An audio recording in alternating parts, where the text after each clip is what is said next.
Guys, I have to say, Sterling is so funny. He's No intro. uncomfortable. He was like, "Wait, there's no intro?" He's like, I never watched the start of your videos. You don't have an intro?" I was like, "I don't need an intro. We just want to, people just want to chat. We don't need to introduce me. We just go on." He was like, "So you just click and you're on?" Sorry, Keela, we're late. It's like a movie with no trailers. You walk in and all of a sudden it's like, boom, titles, here we go, or right to the first scene. I don't need no intro. We're that cool, Sterling. We don't know how to make one, therefore we don't do it, and we don't need to. My mojo has been tainted.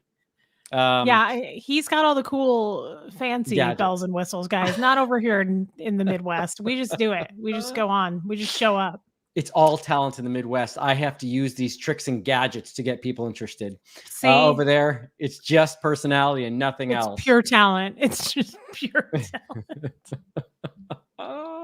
Hey, Sterling, what's up? Sterling, we haven't chatted. Last week we had the three of us, which was so fun. It was super fun. But we haven't done our thing. Our routine got messed up, and so I'm glad that we're back to the Reeseling. Double messed up because no intro. So, guys, okay. If I'm off tonight, that is mostly Reese's fault. But we wanted to make sure that she was the primary streaming channel because in the last week we've had no success in streaming to her channel for some reason, which I think was partly planned. That's right. I forgot already. Yeah. Last Sunday we couldn't even stream to my channel. Nope. That's right. No, you were upset about freaking out. Well, I was freaking out too, remember? But people were like, "What happened to her channel? She's gone. It's done." Yeah. So just go watch sorry. On Sterling's. Just go watch on Sterling's. You're good. You're good. Mm-hmm. Switch off Reese's. How is everyone tonight? How are our little Kit Kats? What's going on? Yeah. What'd you do today? Is it warm there? Because I've been freezing all day. Warm, 60, 50. It's cold, 59, 60. Yeah, it's kind of like a chilly day. Okay, that's cold for you. We had a 62-degree day here, and I opened every window in the house. So. Yeah, no, I had to wear a sweater today to walk to my car, and then to walk from my car to the coffee shop. So no, it was brutal actually. I felt like those kids back in the 20s that had to walk to school in a driving snowstorm for a mile and a half. That's kind of how I felt. Yeah. Did you really? Yeah, sympathy. Everyone just sympathy, please, sympathy. See, this is why I think Sterling and I get along so well. There's a lot of drama between the two of us. There's a lot of dramatic. Very dramatic.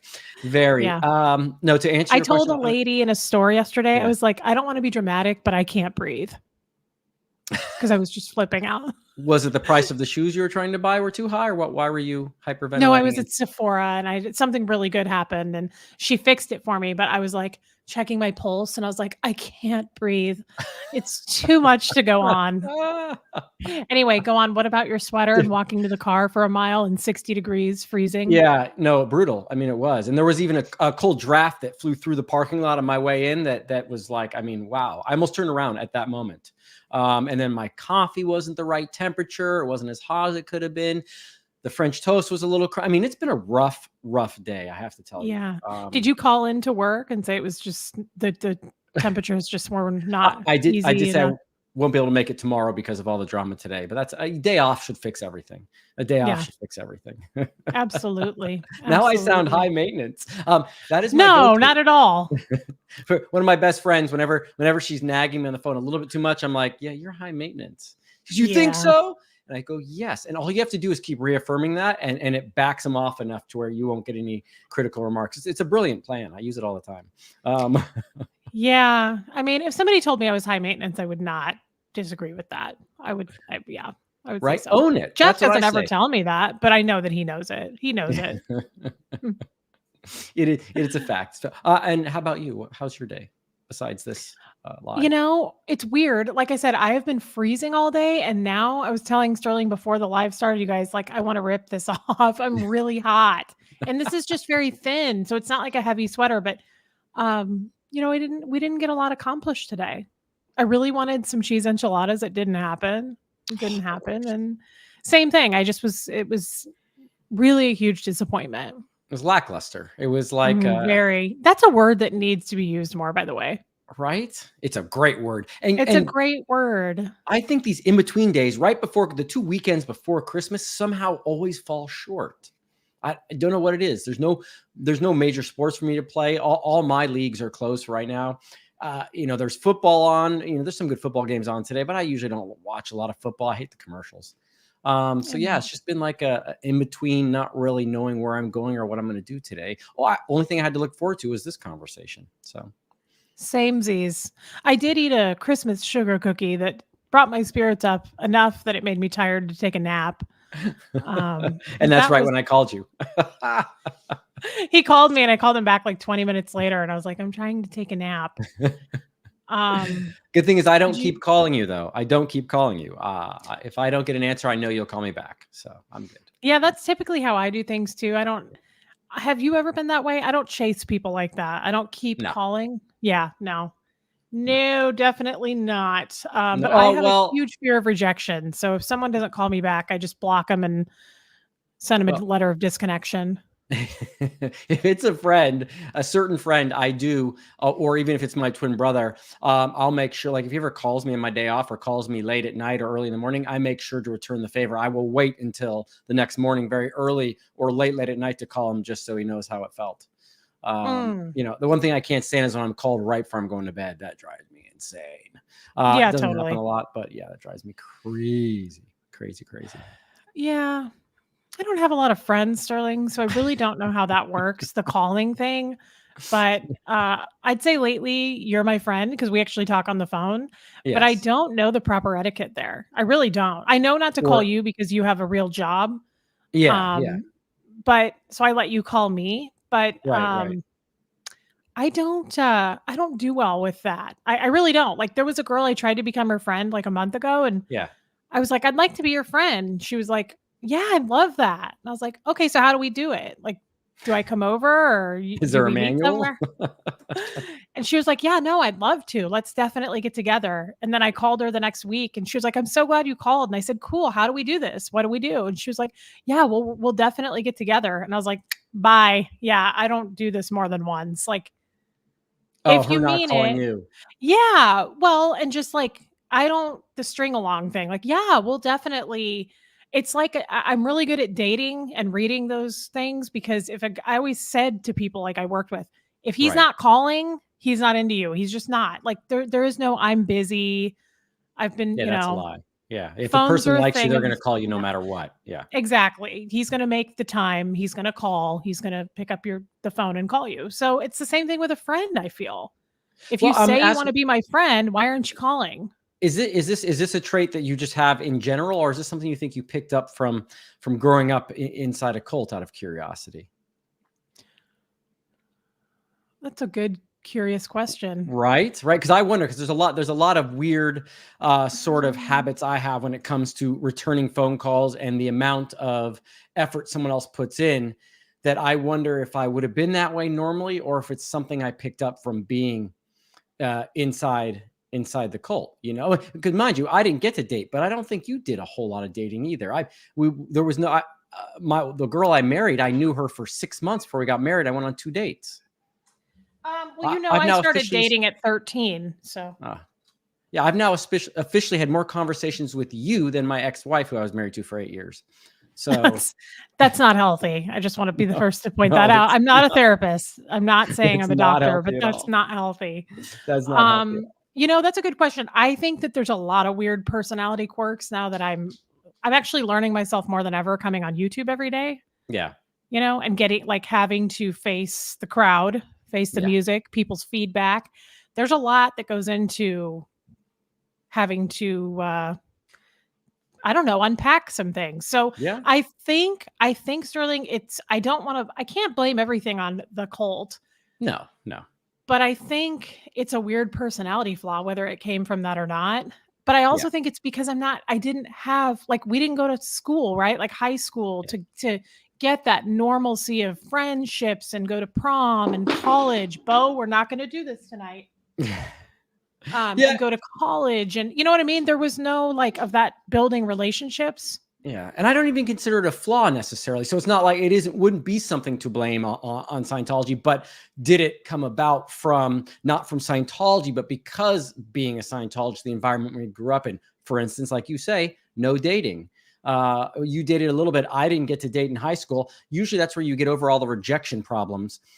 Is in high school when you have a captive audience, and then afterwards, I would assume it's a little easier, but I found out that that's not always the case. It is a personality by personality basis. For instance, my brother Justin, he used to go out in LA clubbing on Saturday nights and Friday nights, and he would go, oh, I'd go out, I'd ask 10 girls, 8 of them would reject me, 2 of them would say yes, I'd go home with one of them.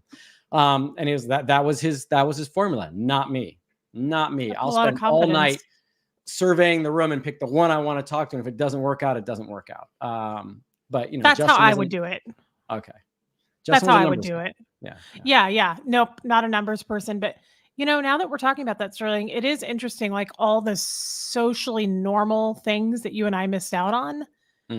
Even though we came from 2 totally different backgrounds, there are a lot of similarities that we missed, things that I'm pretty sure builds character and confidence in when you go out into the real world with friends. You also tend to do that with friends that you bring along with you from childhood or college. Right. Exactly. So I kind of do blame Scientology in this. Like I didn't have that.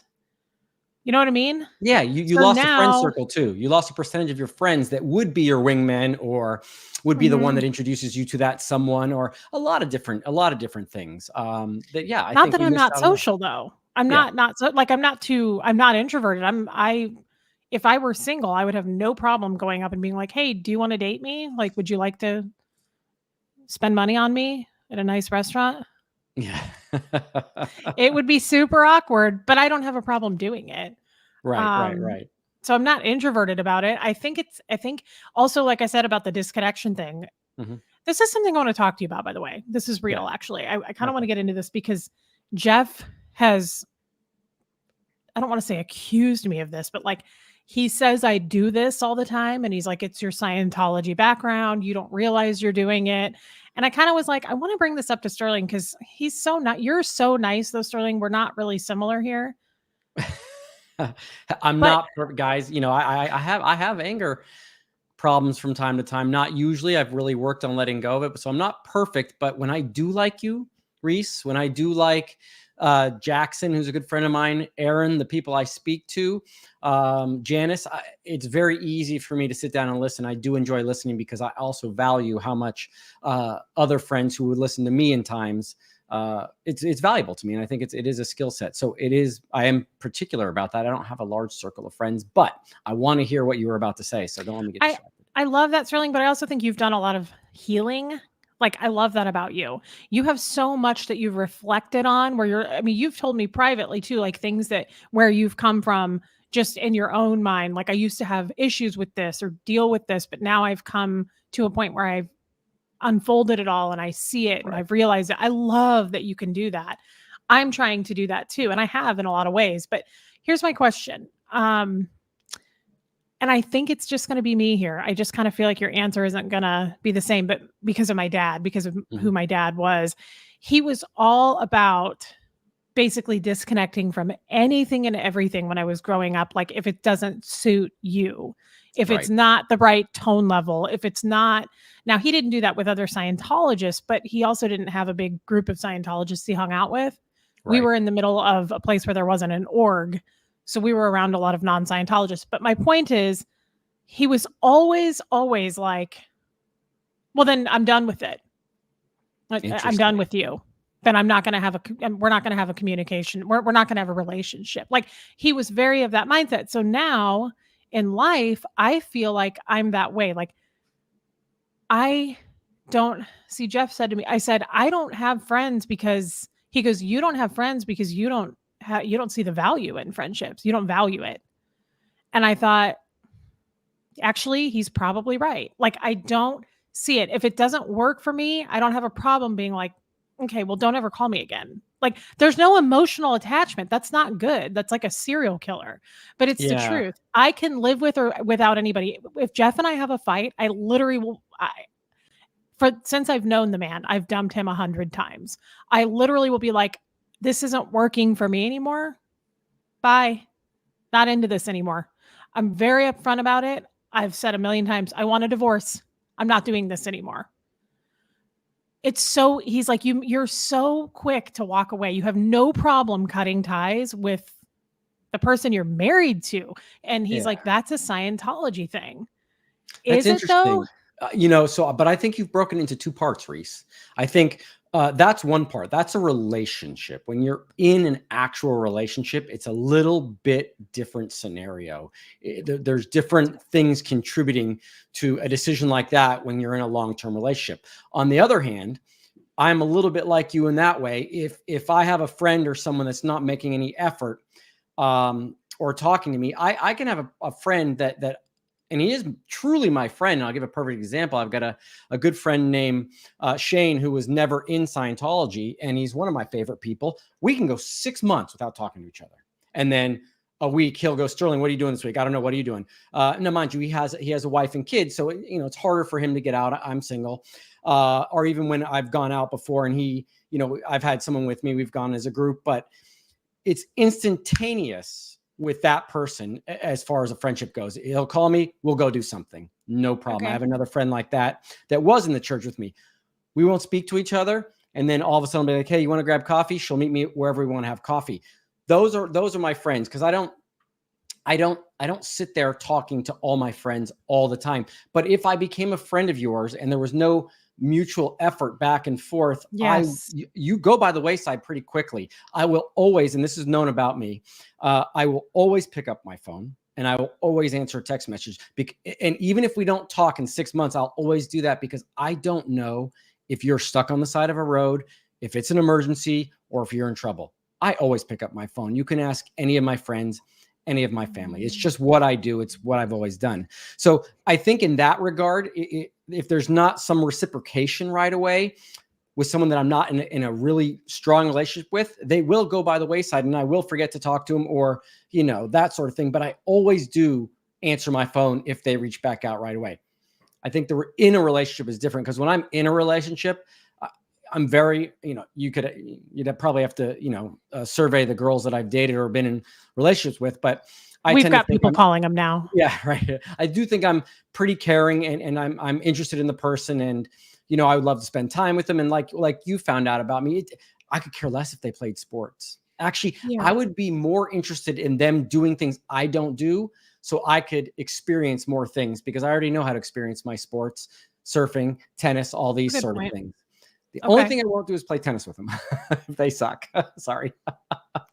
but no. So I don't think it's all Scientological because disconnecting by Scientology terms is something a little more drastic than that. But maybe it is a small remnant of it because I also believe my twin brother Justin's a little bit like that.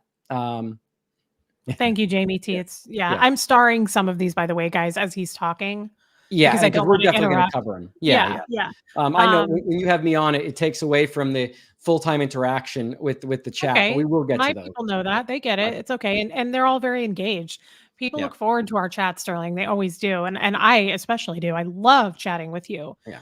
Well, it's good. It's good for me to say the things out loud that I've experienced, but also I love you sharing with me what you talk about. I mean, again, maybe at some point at the end of this, I won't want to beat the crap out of your father, but I still there's a little bit of anger that boils up when I talk to you thinking about how your father treated you and the different things he did. It just drives me insane. I said on my live last night, the only thing my dad's ever done to me is disconnect from me when I left Scientology. As far as in Scientology, I have to say for a horrible situation, he did his best and I'll never question that. And my parents, all of them were good people. And I know that for a fact. And I'm lucky. I know that I'm lucky because whether you're in Scientology or out, parents can just be bad or they can just be good. It's not always Scientology that influences that part of it. I know. And I like to ask you these things because I just like to compare too. Can you, since I have the mic tonight, can you hear all that noise with the dog? It tends to drown it out. So maybe I'm hearing, I keep thinking it's something I'm hearing, but okay, but it's not like super loud. Like I hear stuff that's super loud. I don't think this mic is supposed to be really good at that. Okay. No, the mic's awesome at that. Yeah. Yeah. It's something that this is kind of strange. I want to work on it's only been almost a year. In a few weeks, it'll be a year. So I have so many things daily. That's why I do lives daily because I have enough. My mom's like, "Do you think you'll ever run out of things to talk about?" And I'm like, no. I mean, also I'm just chatty anyway, but there's so many things. I'll even put notes in my phone. I'm like, I want to mention that. Right. I always am trying to work on things, kind of like you. You and I are similar there. Like we identify it and then we want to try to make it better. I want to work on that. I want to stay stuck in that. That's one thing though that I haven't been able to improve at all. Like if I feel like something is not good for my well-being, if I like I've always said I'm a huge believer in divorce. Not to be a downer, but it's just people should not stick things out, in my opinion, just because you said your vows. If it's super awful, I feel like you should go try to find happiness, whether that be with somebody else or by yourself. But like, don't stay miserable just because you signed a contract. Absolutely. You know, so I just find myself weighing it out, and still to this day being like, I'm much better. Jeff tells me, he's like, "You're so much better than you used to be," which I don't always love to hear that. But I do know that still to this day, I will just, it's like, I'm trying to describe it. I'm not describing it how I want to. It's like, I have no emotion. I cut all the emotion out and I'm like, this isn't working for me and I'm done. I'm just done. I'm not crying. I'm not upset. Yeah, it's creepy. That's what I mean. I feel like Jeffrey Dahmer. Like, well, but that part of it, I think, is Scientology, because you are taught to have no emotion about it, to make it a cold-hearted decision about the future of the human race or your feelings. And that's what we're taught in the disconnection rule. Yes. And the reason why Scientologists do so easily disconnect is because they believe they are choosing between the future of mankind, humankind. Yes. And that one personal relationship, which is horrible. This person must not be a follower of me. Holly, it's totally fine that you asked this, but I don't think you probably watch my channel. Yes, I definitely feel empathy. As a matter of fact, I was thinking about something that Sylvie, let's see, SPTV Tattoo Warrior right here. If you lost one of us, me, Keela, Barbara, I think you would mourn us. Of course. So that's what I mean. It's a weird situation, Sterling, that I'm having a hard time articulating. Yep. It's actually different with a relationship, like Barb just said. It's, I think, I don't know about you, but in Scientology, we're taught on my side of the fence, like mother, father, sister, brother, blood, non-blood, best friend. It doesn't matter. Like you have to be able to cut any tie at any time and be okay with it and not cry about it, pretty much. Exactly. And I was taught that. So it's weird, you know, when I was married, he died. I still cry all the time about that. Right. It's that's what I mean. I'm trying to describe it and it's not coming out right. Oh, you do watch my channel? Okay. That's okay, Holly. You asking me that, I wondered if you'd never seen me before. Yes. Right. I would say I feel empathy. Yes. Right. No, I would say you do too. I think it's remnants of a little bit of Scientology based on my observation. But again, I think it applies differently inside a relationship than it does with friends and acquaintances. So it is differing. I mean, I also find it easy sometimes to walk away from someone rather than sit down and have the conversation with someone if I'm upset or if I have a disagreement. And I've realized now I'm out, 15 years, 16 years now, 15 years. Yeah, almost 20. Yeah. You're out 1 year. So first of all, you're doing fantastic in my mind. But it is hard to get over that. I still, even 2 or 3 years ago, will instead of resolving that conversation or just trying to handle it or trying to see the other person's side, it's far easier to disconnect and disconnect in a human way, not a Scientology way. Yeah. But that doesn't make it necessarily right. Now, I do have people in my life that I don't speak to right now, and there's boundaries too, though. You have to realize there's boundaries, because no matter what conversation you may have with some people, you just do not get along. It does not work. Yes. Your personalities do not match. And I have a few people in my life like that, and it's not worth it's like you saying, staying in a relationship when there's no longer love and you do push each other's buttons is not beneficial. What's beneficial is remaining acquaintances, but not putting yourself in a situation where you can build the anger or the hate and have the constant conflict. So I think there are remnants of it, like you say. I agree with this too. Yes. A couple people, I've been starring some comments, but this is kind of the general. I think you are protecting your heart by cutting off emotion in some cases. I think it's definitely protecting oneself in some way. Let's see. So I was just going to say, Rachel said you shut down when you think you're going to get hurt. So you just turn off. Definitely. Blake said something. I don't think it's Scientology. It's just learned disassociation. You might be able to trigger it, or you might not know if it triggers. It's a coping mechanism for you now. Yes. Blake, I think you nailed it. I think that's right. By the Do you way, agree with that? I think Blake is AI at this point. That dude's got an intelligent comment on almost every subject, whether it's movies, sports, like I don't know, man. And did you know that he's 16? Yeah, he's too bright for his age. And but by the way, we love you, Blake, and we appreciate you. He's always not jumping in 16, here. but I think he is only 22. Blake is super young and he's amazing. And like the He's community agrees. He's helped a lot of people in the community. He's amazing. It's fantastic. And I think I agree with, like, there's also a mechanism where it's like, out of sight, out of mind too. You can't be hurt if you don't put any effort into it anymore. Yes. And that's something I was doing, but without recognition of how it was affecting the other person. So you would like to say it's selfish, but that wasn't really in the equation. It was, I just don't want to be hurt anymore. And because even though I wouldn't acknowledge it all the time, you do carry a lot of pain and hurt from Scientology. There's no question about that. Their auditing, their processing did not address that and did not fix it. So you do have to deal with that on your own when you do leave.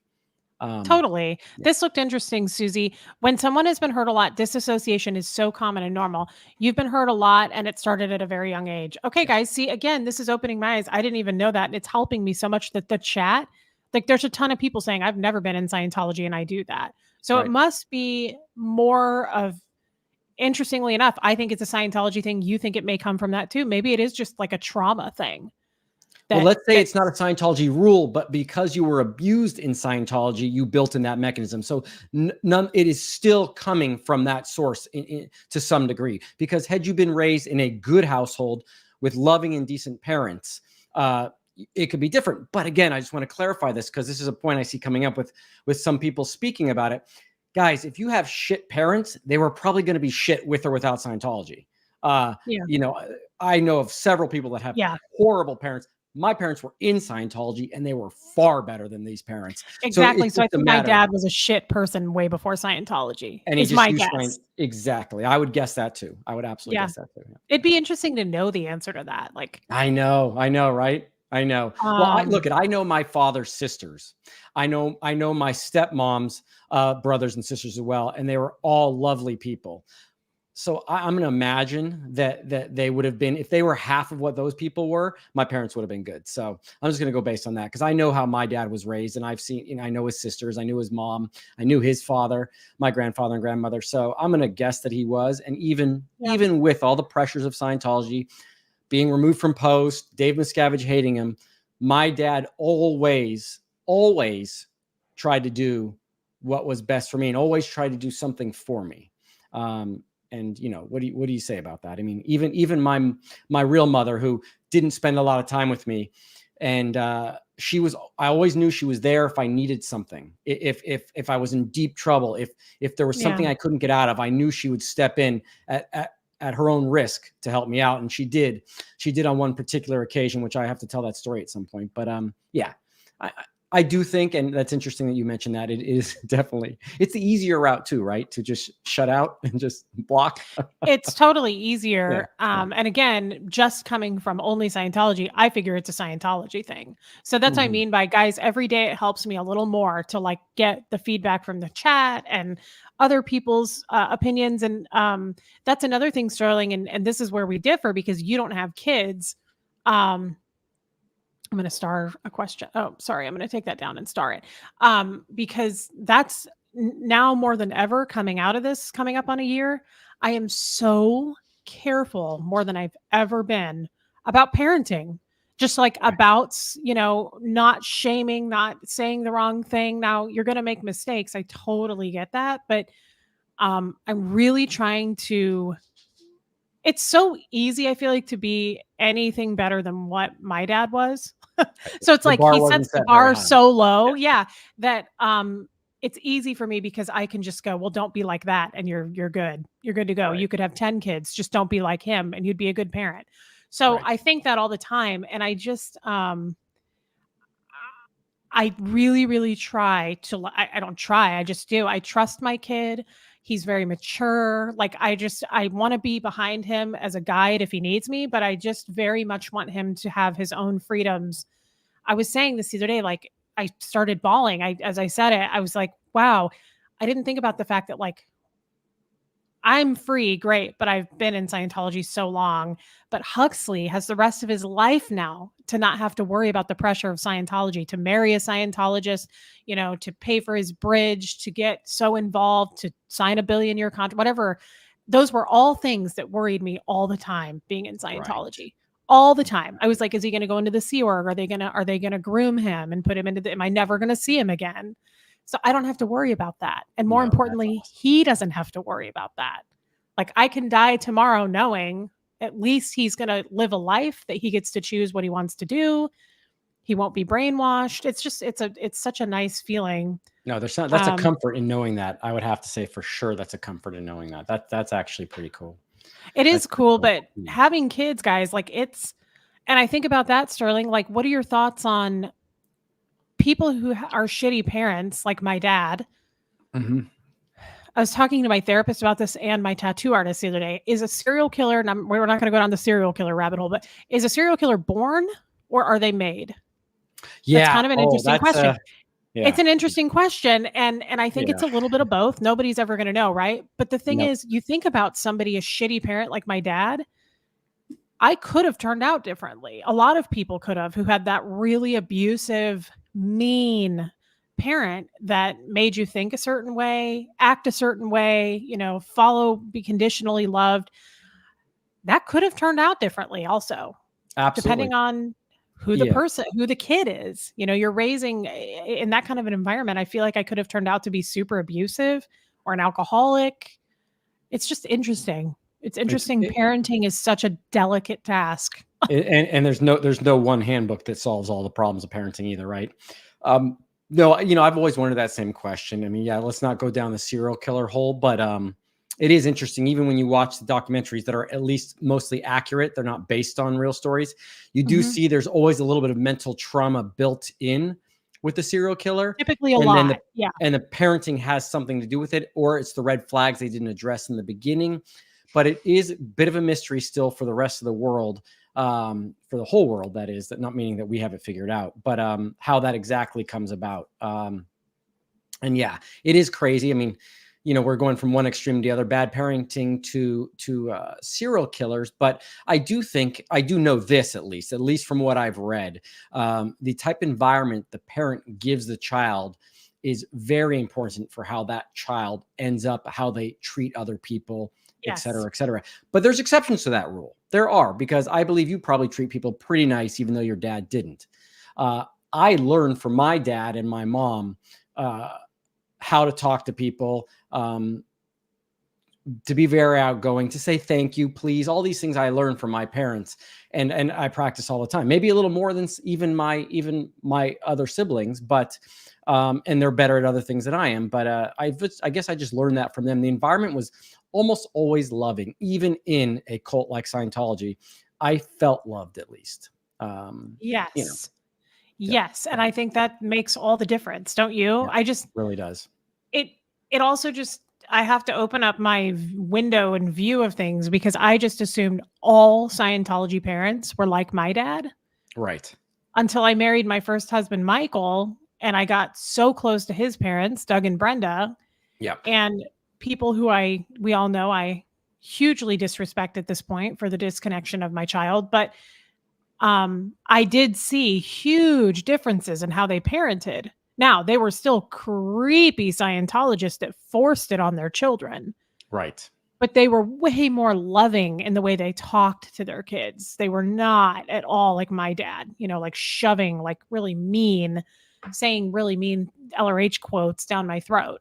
Right. Yeah. Which, and it's funny you mentioned that, because I was thinking about that when you were saying it. Let's say you do, here's where I think it does affect. If you have a nice parent, a decent parent, a kind parent that gets into Scientology and decides that the way to go is to apply Scientology full force to their children, there is going to be an emotional disconnect created by applying L. Ron Hubbard policy, which is absolutely emotionally disconnected. Conditions formulas, OW write-ups. So much of the technology is completely cold and arguably scientific, but it's not. That if you did have a nice parent fully apply Scientology to a child, that is not going to be a warm relationship by nature, because Scientology is not warm by nature. Because it's also conditional, right? Yes. I mean, it's conditional. And that is whether you have a really, really nice parent or a really mean one in Scientology, it doesn't matter. The boundaries are set there, guys, that as long as you do this and you follow and you go on course and you climb up the bridge, it's very well, I feel like it's made known to the child that this is what we do. And if you don't do it, you're going to have a problem. Yep. It's not, this is your choice, and you can question it, and you can feel free to go do another religion, and we won't. No, I mean, to me, all the relationships, parent-children relationships I grew up seeing in the org was, this is what we do, and you need to stay within these boundaries, these lines, or we won't love you. Yeah. I mean, we disconnect from you. And I know a lot of people watching tonight watch us on a regular basis, but again, guys, this is one of the reasons why I think Reese and I connect, and one of the reasons why our conversations, at least to me, are very interesting, is I grew up at the highest levels of Scientology. My parents were on the ship with L. Ron Hubbard. They were right there. They were there with him in CMO. My dad worked with him on the ship and different locations.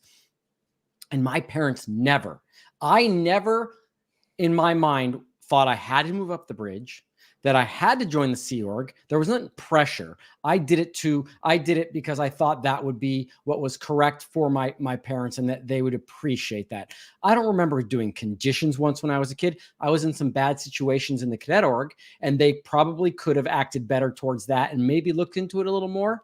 But all in all, like I've said before, decent parents, didn't feel that pressure at all.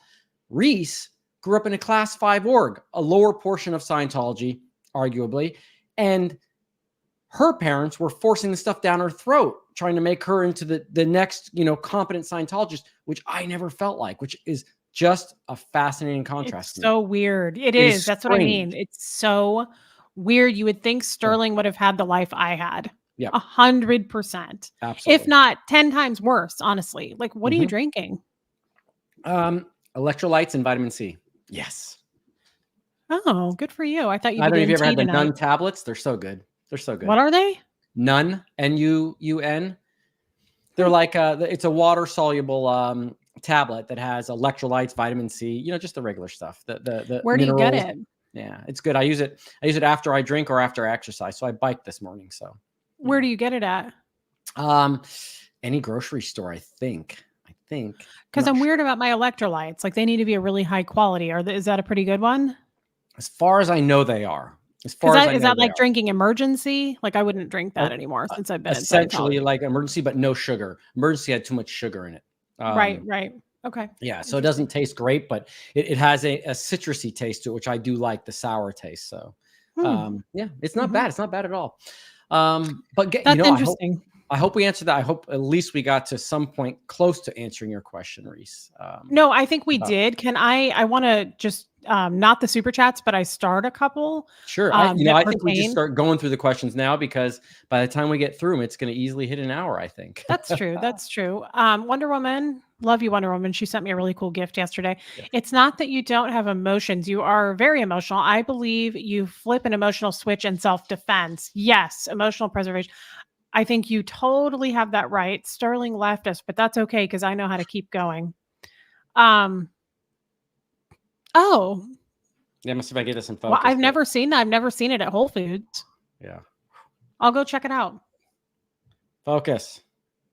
Yeah, I see it. Okay, well, it's not totally focusing here. If I get my finger here, I should focus it. Yeah, but it's big enough font that I can see it just fine. Okay, yeah. Anyways, yeah, it's none. It's actually it's the daily hydration immunity blueberry tangerine. It's really good. Yeah, I want to try it. Plus, I don't like drinking water, so. Okay. I don't either. I drink electrolytes. I felt that, Reese. I'm in a phase of life where I don't want to deal with people getting in my way. I just wanted to do me for a while. Yeah. I think we all feel that way. Yeah. I just am to the extreme. Like, okay, well, this isn't working for me. I just separated immediately. I have no emotion about it, and I'm just like, okay, time to go. Pack your shit. That's where I got mine. Sprouts. Okay, I was going to stop at Sprouts after therapy tomorrow. So that you guys have Sprouts? Oh, nice. Oh, I love Sprouts. I don't love it as much as Whole Foods. I don't like their produce department as much, and they don't have a great. They use boar's head. They've gone downhill. Whole Foods, and that has a lot of nitrates. I try to buy nitrate free. Okay. Reese, you are trying to leave to avoid being left. Okay, that was a big one too, Sterling. I was thinking about that. I do find that to be true. Very true for me. Like, I would rather be the one to leave than to be left, because I have a hard time imagining people leaving me. It's like one of my biggest phobias. Like, that's when I start seeing people unsubscribe. I'm like, it really hurts my feelings. Now, I also accept the fact that some people don't like me and are going to leave, but I do get scared that some of my core people that I love are going to be like, meh, I'm bored with you. Like, it makes me sad. Right. I do have an issue with that. This one was interesting. Where are you guys both from? Well, I was originally born in Tampa, Florida, and I grew up in Hollywood, California. So, and I'm from Omaha, Nebraska. Love, Maddie. What was your dad's family like? Did he ever tell you anything on his? Yeah, I was just going to answer that real quick. Sure, go for it. He constantly growing up would not let us see his mother. His dad died before I was born. He sounded like he was an amazing man. He had leukemia. And his mother, he said, was like the worst, most seriously bad 2.5% suppressive person on planet Earth. And that's why his dad died, because when you're connected to an SP, guys, you get sick and die, pretty much, in a nutshell. Like, if you're sick, in Scientology, there's somebody around you that's suppressing you in the environment. Do you agree, Sterling? In Scientology, I do not agree with the premise, but yes, in Scientology. No, in Scientology, that's what I'm trying to describe. So growing up, he would say he died because of her. She was so evil. My mother hated that about him, and I got to meet her like 4 times. And she seemed like a really nice lady to me. She lived in Kansas City, and that's why my dad hates Kansas City, because of his upbringing here. He left when he was 16 and moved to Omaha and started his own business, and he's had it ever since. But I remember meeting her several times. She was a very religious woman. And I just remember, I think the last time I ever got to see her, I was probably 6, maybe 5. And we got in the car after we got to visit with her for a little while, my sister and I, and we got in the car, and my sister looked at my dad and she said, "Why do we have to be in Scientology?" And that was it. I remember my dad looked at my mom and he said, "Do you see? That's it." He was like, "They're done. We're never going to see that woman again." He was like, "She's a suppressive being." Wow. I'll never forget that. That was it. I never saw her again except in a box at her funeral. Wow. It was wild. Crazy. So that's all I really know about his upbringing. I know he really liked his dad, but according to him, she killed him. Interesting. Yeah. Okay. Do you want me to just so we're clear, I actually knew nothing about my dad's family until I left. And then I started finding out all about how my dad got into Scientology. He never talked about it in front of me when I was a kid. Never. I knew all about my stepmom, Barbara. I knew about my mom, Biddy. But Foster. Wait, he has 2 or 3 sisters, right? That you've talked about. 3 sisters. And he just never talked about it for some reason. I never knew why. When I left, my wonderful aunts that love talking started telling me all about his history, when he went, how his father was upset that he had joined Scientology, him growing up, getting into Berkeley, just tons of little facts and interesting things I just didn't even know about my dad. I just knew I loved my dad. I didn't know all these details about. I never really asked him how he got in Scientology, because he just worked on the ship with L. Ron Hubbard, and that's all I really knew or cared about at the point, So it didn't even occur to me. But now his sisters, right? His sisters are not in. No, they're not in. No one in his family's ever been in but him. Right? And which is great. There's a lady on here, and I believe it's Witness, that is doing a family tree on my entire family and has been sending me articles from the 60s about my dad and about his sisters from San Mateo and different little factoids and things she's finding in the newspapers, which is awesome because I've been sending it to them. And I love Witness. That's really she's cool. Awesome. Yeah. Apparently she's a connoisseur of family trees. So it's really interesting. And I called my mom the other day to talk to her about it. I was telling her all the names of her grandparents and she's like, yep, that's them. Oh my God. I can't believe you know that. It was actually pretty cool. But that's a great example. Yeah. That's a great example that you just said when you didn't even know about that, right? Like his extended, like his sisters, he didn't talk about it. Guys, that's a great example. Yeah. Wait, go ahead. Clarify. He talked about his sisters.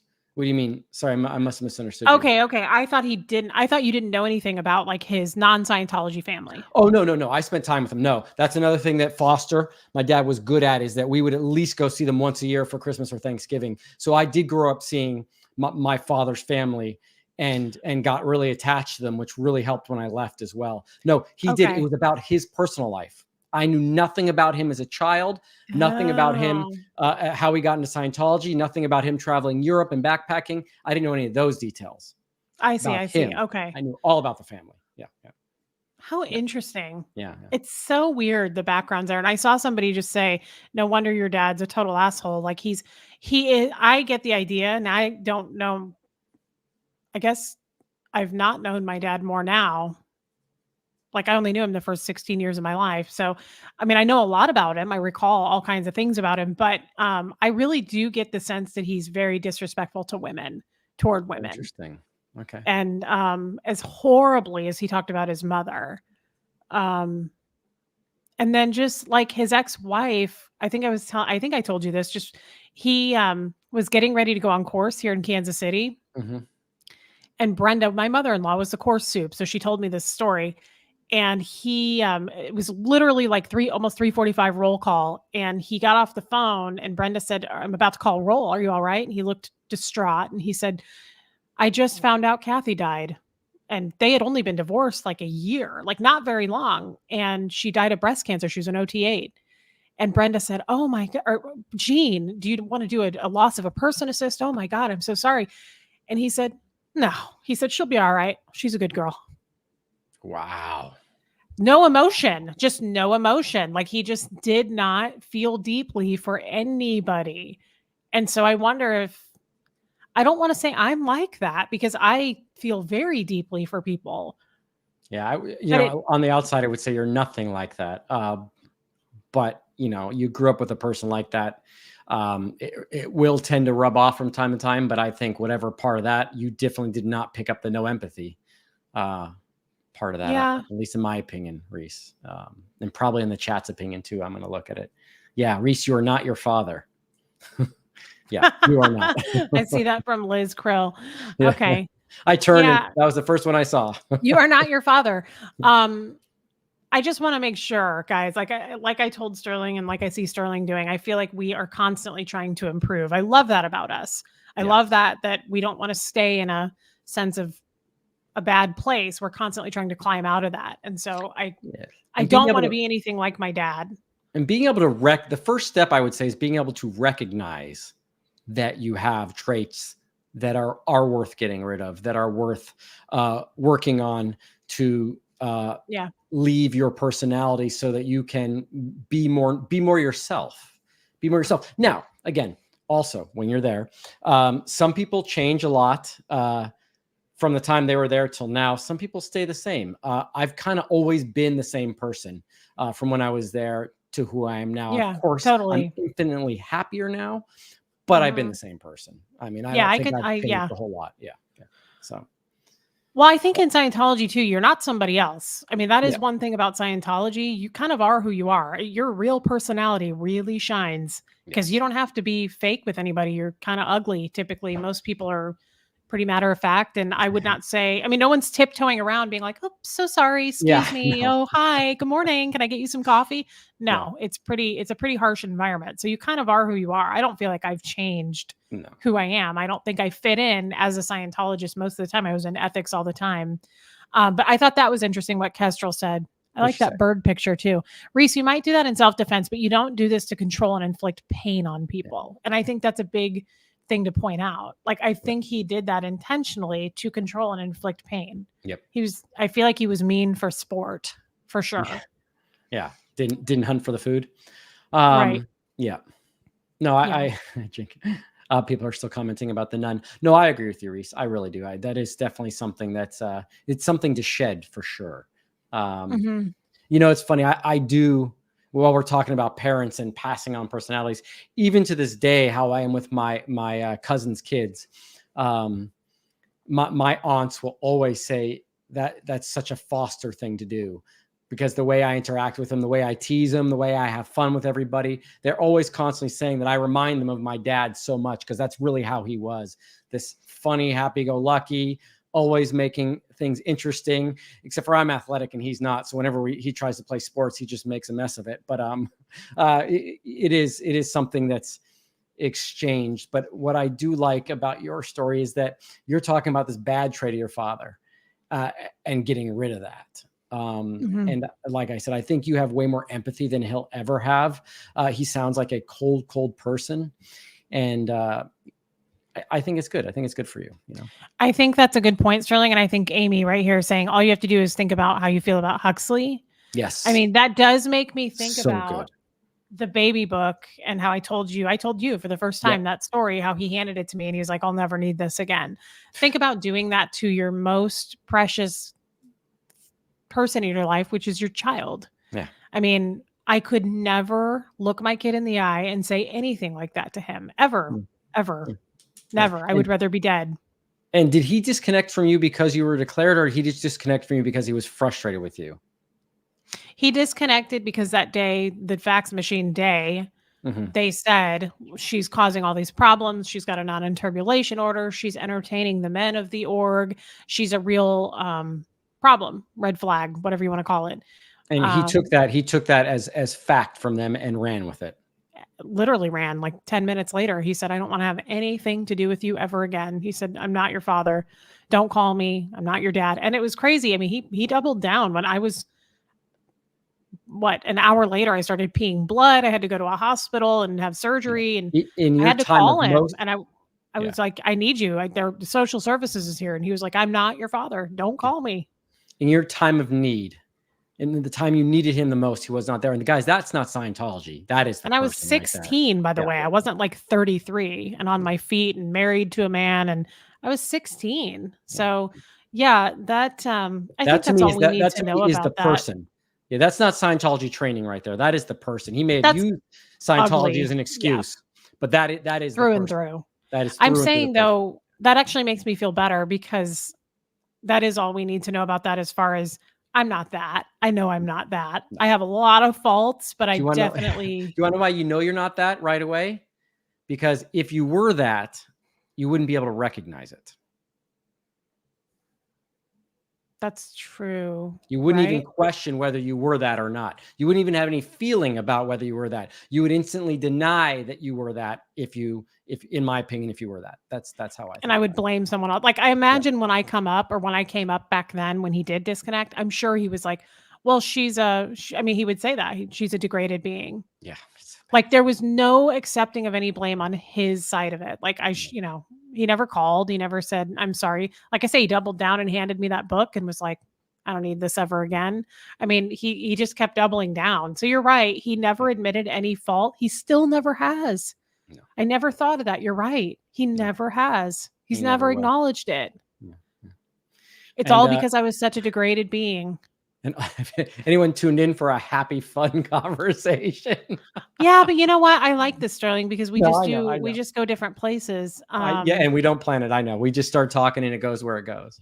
No, it makes me sad though about your father, because I wish our dads were flip-flopped there. Like, I wish your dad wasn't somebody that was such a sweet, nice guy that you have good memories with, because that's a waste and you don't get to talk to him and you miss him. My dad, we could have easily repaired things. It's not like one of us was in the Sea Org.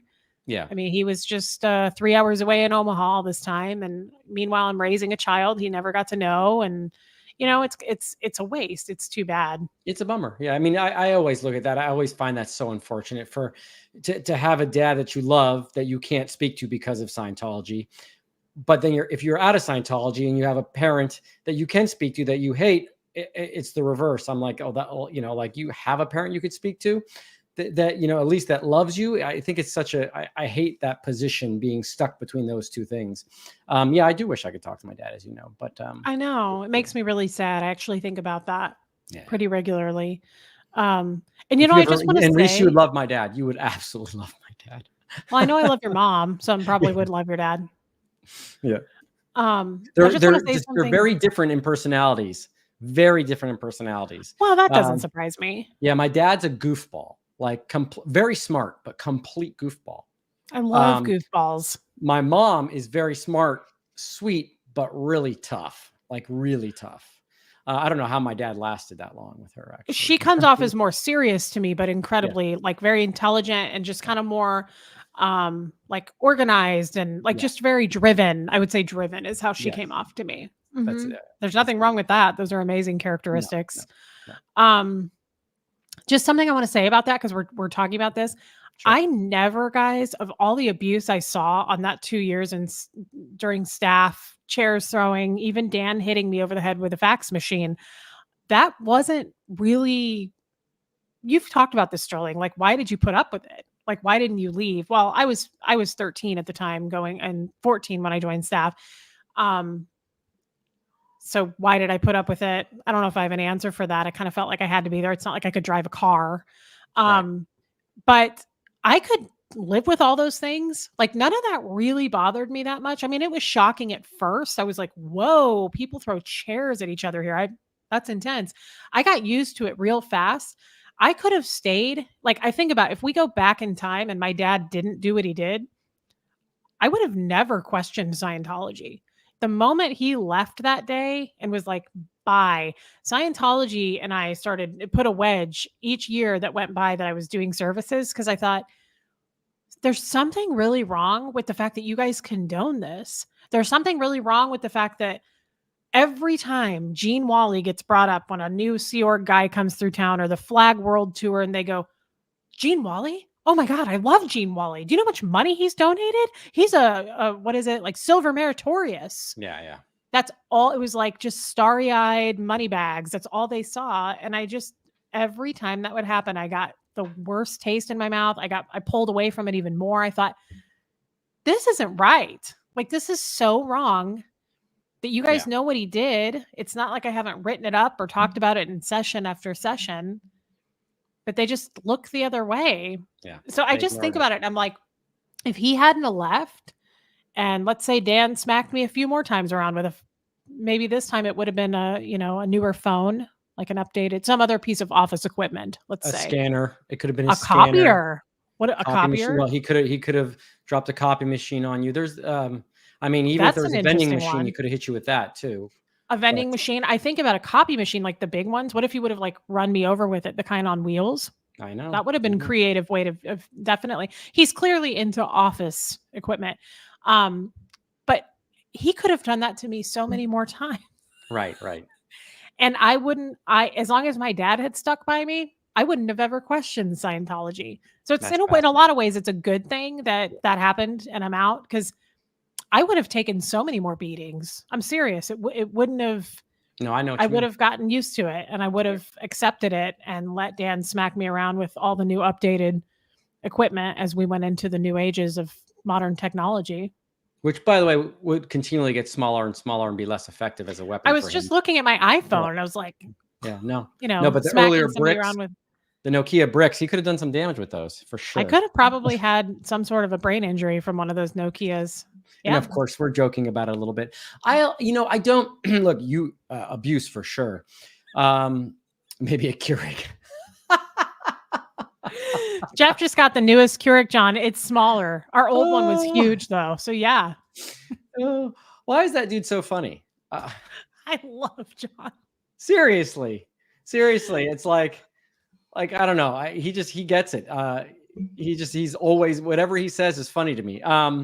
But my dad is still alive, Anna. Yes, he's still alive, sadly. My question about taking abuse really was more specific to gold, because you were also trapped, right? So there was nothing you didn't watch TV, you didn't do these other things. You were in there, you were working for a person you knew for a long time. That's where I really had that question, but I get it too. Had you been at Gold, I'm wondering how long you would have lasted there with your personality, because I think you're a little stronger than you think you are. But it's still a fascinating question that I'm going to get an answer to one of these days. Like my dad, for instance. My dad's just taken a beating. Not as bad as someone like Mike Rinder, physically as bad as someone like Mike Rinder, but he's taken his mental beatings over the years and has also been physically harmed. And, at one point you go, why am I doing this anymore? Like, what am I here for? Yes, totally. Especially when it's very obvious that Scientology is not expanding. It was obvious to me when I was there. So anyways, and I think the older, I don't know. I just think about it. I can adapt and adjust to things pretty well. Now, if there was, the thing that stands for SA. Yes.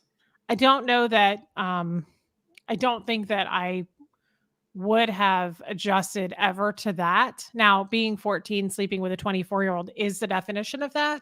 I don't think of it that way because I didn't feel like it was against my will. Right.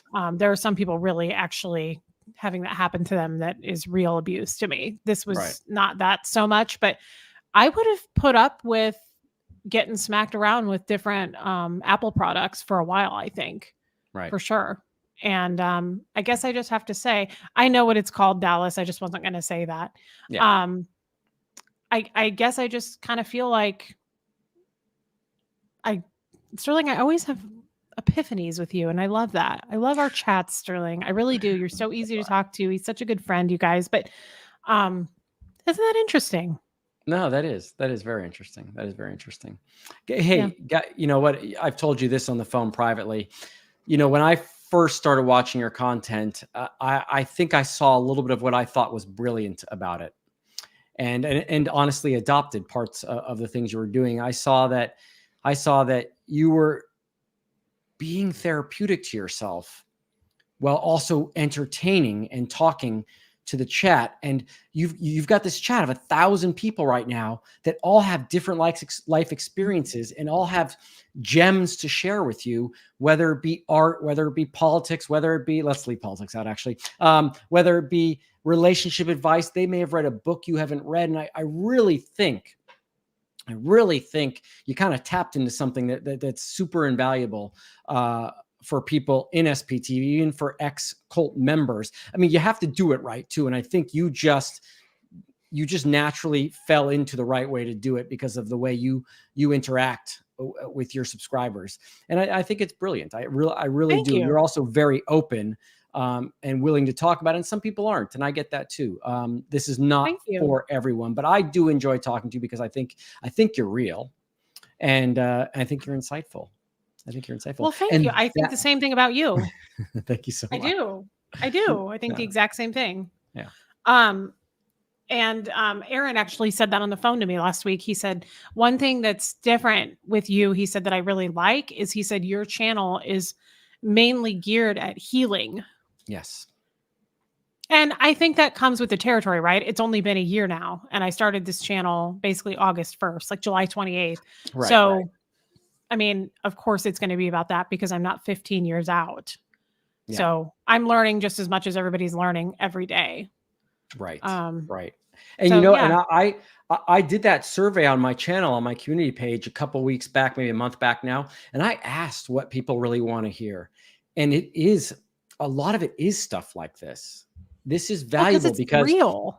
Yeah, it's real. It's something that they can reach out and grasp. They can understand it a little bit. They've partially been through something like this themselves, whether it was a cult or not. They have people in their lives that they deal with that have similar experiences, so they can really understand where you're coming from. Now, you also, to me, have a wonderful personality, a great laugh, and okay, you don't have to go that far. No, I do like your laugh. It is hilarious, and I think my mom even mentioned that to me the other day. Oh God.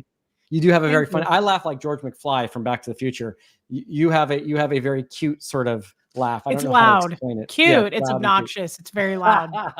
I'm gonna call it cute. But thank you. I don't want to go to people think I praise people just to be nice to them. No, if that's how I feel about you, that is how I feel about you. And I can't help but not say it. It's like, even when people thank me in person, I start telling them all the things I appreciate about them, even though all I need to say is thank you and walk away. I start telling them what I like about them. It's just a natural reaction I have. I know. And I love that about you, Sterling. You're so nice. He's so real, you guys. He really is. It's very real. I think that's why we do so well when we chat, because I feel like I've known you way longer than I've known you too. Like, I have so much, like, I'm so comfortable talking to you. That's why, guys, we talk on the phone now throughout the week. Like, Sterling and I talk on the phone because it's really like two old friends catching up. I always have something to say to him, and I'm always get excited when I see him calling me. Yeah. Sterling, whenever you do start having a girlfriend, we're going to have to really make sure that she's worth it, because I keep saying that in my solos. I'm like, he better not get some mean, like, girl that takes advantage of him. I thought that out already. If I really want to go play tennis or I want to watch a football game, I'm just going to put you on the phone with my girlfriend so I can go do what I want to do. Oh, yeah, that sounds healthy. No, I'm going to do it for sure. I'm going to try at least. That's hilarious. No, we just want to make sure that you have a girl that's like intellectually up to your level too, and is really appreciative of you, because most quit it, Denver Steve-O, quit it right now. He gets jelly. Most of the my dad's name was Gene Wally. Most men out there, I come upstairs all the time after I chat with you, and Jeff's like, how was it? And I'm like, how was it? There's no man on planet Earth like Sterling. That's how it was. Like, nobody's like that. I think except Huxley. Huxley's very in tune too, and he listens and he acknowledges, and he goes, wow, that sounds like a horrible experience. Like, he'll actually process it. And I just feel like people are in such a hurry and they don't actually hear you. And you're point out that my twin brother Justin is the same way. So, oh, really? He is? Oh, yeah. 100%. Yeah. Wow. He actually That's interesting. Because aren't twins kind of usually opposites? To be clear, that's with women he is. He can be tough. He can be tough on his peers and other people that don't agree with his opinion. But with women, he's very much that way. Very much that way. Wow. I want to meet him. Yeah. Oh, you should sometime. Hopefully soon. Yeah. Do you guys live close together? I can't remember. Do you see each other very often? About 40 minutes away. We actually, we don't hang. People think we hang out all the time. We don't. In the summer, we'll play volleyball together. But he's busy. I'm busy. We have our separate interests, but we will try to get together for the holidays, or we'll even try to have a dinner every once in a while with friends and during Christmas and stuff. But we have our own very particular interests, and we haven't always seen eye to eye. But now when we do hang out, it's actually pretty pleasant. There's always a little bit of gamesmanship back and forth constantly, but we actually I love that. Yeah. Abigail S has become a very good friend on my channel, and she sent so many gifts to me, like personalized gifts. And she just said, because of you, I'm warming up to Sterling. If I could get his address, I'd get some things off that website for him. She just sent some stuff. I sent her Aaron's address. Yeah. I think I did. And she sent him some gifts too. So that's up to you, Sterling. But I don't know if you have she's warming up to me, which means she was cold before. That's what she means. Yeah. She couldn't stand you before. Yeah. Right. Abigail S, that's so sweet of you. But maybe I'm actually she could email you. No, she can. If you go to my email, it's on my site. But I'm not really wanting for any material things at this point in my life. I do pretty good on my own. If you wouldn't mind saving whatever you were going to do for a fundraiser for someone that's really in need, that is when I would love for you to help. If we can do something special for someone that doesn't have the means to do it, that would be more important to me. I have enough crap. I really do. Isn't that so nice, you guys? See, now me, I'm like, it's 16657 East 23rd Street. I have said no to people. People have emailed me and they're like, I want to send you something. I'm like, really? I don't need it. And they're like, too bad. I made it and I want to send it to you. So I've learned at this point, people have big hearts and they love they find somebody they like and they want to do that. So, but you still, either way, that makes me look terrible. So there's really no way getting out of that. But guys, I just want you to know, I'm very appreciative of the things you send me. And and to be clear, John Shostowski, I did give him my address, and I think he keeps my mailbox pretty full at this point. Did you see what he sent me, by the way, Reese? Did you see what he sent me? Cold towards Sterling. Yeah, you got a Woodstock. He sent me a Woodstock for my Snoopy. It did have a heart on it. I took that off so it wasn't awkward. I just what? It had a heart, like a little heart in the front of it. So I took it off. Why would that be awkward? Well, it doesn't match the motif. This is a sarcastic, fun corner. Oh, okay. I didn't realize it was a motif. Okay. Yeah, there was a motif to this. This is all planned out well. It's so cute though. I love Snoopy. I love it. Snoopy's the best. He's awesome. So nice. So John is very nice. Did you want to answer some questions? Yes, I do. Not that I want to get rid of you, but I don't want to go too long. Kind of feels like you want to, but that's okay. We'll go around it. Blake says, "Hey Reese, hey Sterling, love you guys." Well, we love you, Blakey. You know this. Thanks for posting this Sunday. Has been pretty depressing. Wow, I'm eating chocolate cake. Oh my God, share it my way. That sounds amazing. Blakey, I'm so sorry. Feel free to reach out to me, Blakey, if there's anything you want to talk about, because we talk privately. Thank you for your super chat, Angel, and I'm sorry to hear that. Hope it's better. Susie Bratt, poor Sterling, you deserve the smallest of violence. Is that a good thing? I was going to say, Susie Bratt's being a brat. Yeah, that was pretty funny, actually. Keela, I love Susie Bratt. Keela, hey, Sterling and Reese, I'm freezing. For the love of my sanity, I live in the South for a reason. Okay, Keela, what is the temperature there? I don't feel sorry for any of you. That's just silly nonsense. No, Keela, it's probably a brutal 72 there. Yeah, Keela, I feel for you. Come on, this is cold. Jan Schwartz, walking to school in a blizzard for a mile uphill both ways with holes in your shoes. One of my dad's favorites. Yes. That was a famous story that the parents used to, in that generation. Every dad. Yeah. Oh, I had to walk uphill both ways. Yeah. Boda 29, cute cat. Lots of rain and wind here today, but it was great for a cozy day of football and reading. Nice. That sounds relaxing. Yes, and Boda, do not tell Reese that the real reason I want to get out is because the Eagles are playing the Cowboys in about 30 minutes. That is terrible. Okay, so he is also a bit of he's still a real man. He definitely. That's not the whole reason. I also got to go pick up dinner. So sure. Okay, that makes it worse. Yeah, that's worse. That did not improve things. Thank you for your super chat. Oh, same. Boda again. Reese, I don't know how anyone wouldn't jump at the opportunity to hang with you. You remind me so much of my closest friend. Oh, Reese, different spelling. Wow.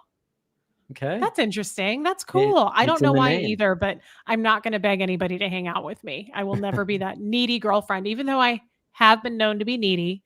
I'm working on that, but I would never do that with a guy. I'm not going to be like, call me. Lisa Tremble. Hi, Reese and Sterling. I love you guys. So many smiles and laughs. When you stream like this, I have to take turns. Oh, that's so sweet, Lisa. I love Lisa. Thank you for your super chat, Angel. Jan Schwartz. I cut people out of my life, but it's when I think they're not being a real friend to protect myself. Yeah. So it is also a non-Scientology thing. Yeah. And why wouldn't it be? I hate to be naive by thinking it was Scientology. It's just, that's all I knew. Yeah. I figured that was, the disconnection policy. Yeah. Yeah. Barbara, too many traumas can make it hard to work on all of it at once. That's probably true. And to be clear, Scientology disconnection is being done based on Scientology's opinion of the person. If you disconnect from someone on your own, you're doing it based on your own opinions of the person. Sometimes those can cross over, but when it's a personal choice, it's a little bit different scenario, I would say. Also, I want to ask you something. It makes me think of what Barbara said here. I was having a private conversation with someone yesterday, as I normally do. And she said something that I thought was interesting real quick, because I know you got to watch your precious Cowboys. Whoa, Eagles. And okay. Yeah, no. That was a joke. Yeah. On your live today, I'm just trying to find where she said it. The way you described these feelings you're having now remind me a lot of how things started for me when I hadn't identified that it is a trauma anniversary response. I don't get too down the rabbit hole of things like labeling, but she said basically something about how, Reese, you have to remember, because I've kind of been all over the place lately, Sterling, and I know I always am, but kind of more than usual. And she said something like, you're coming up on your 1 year.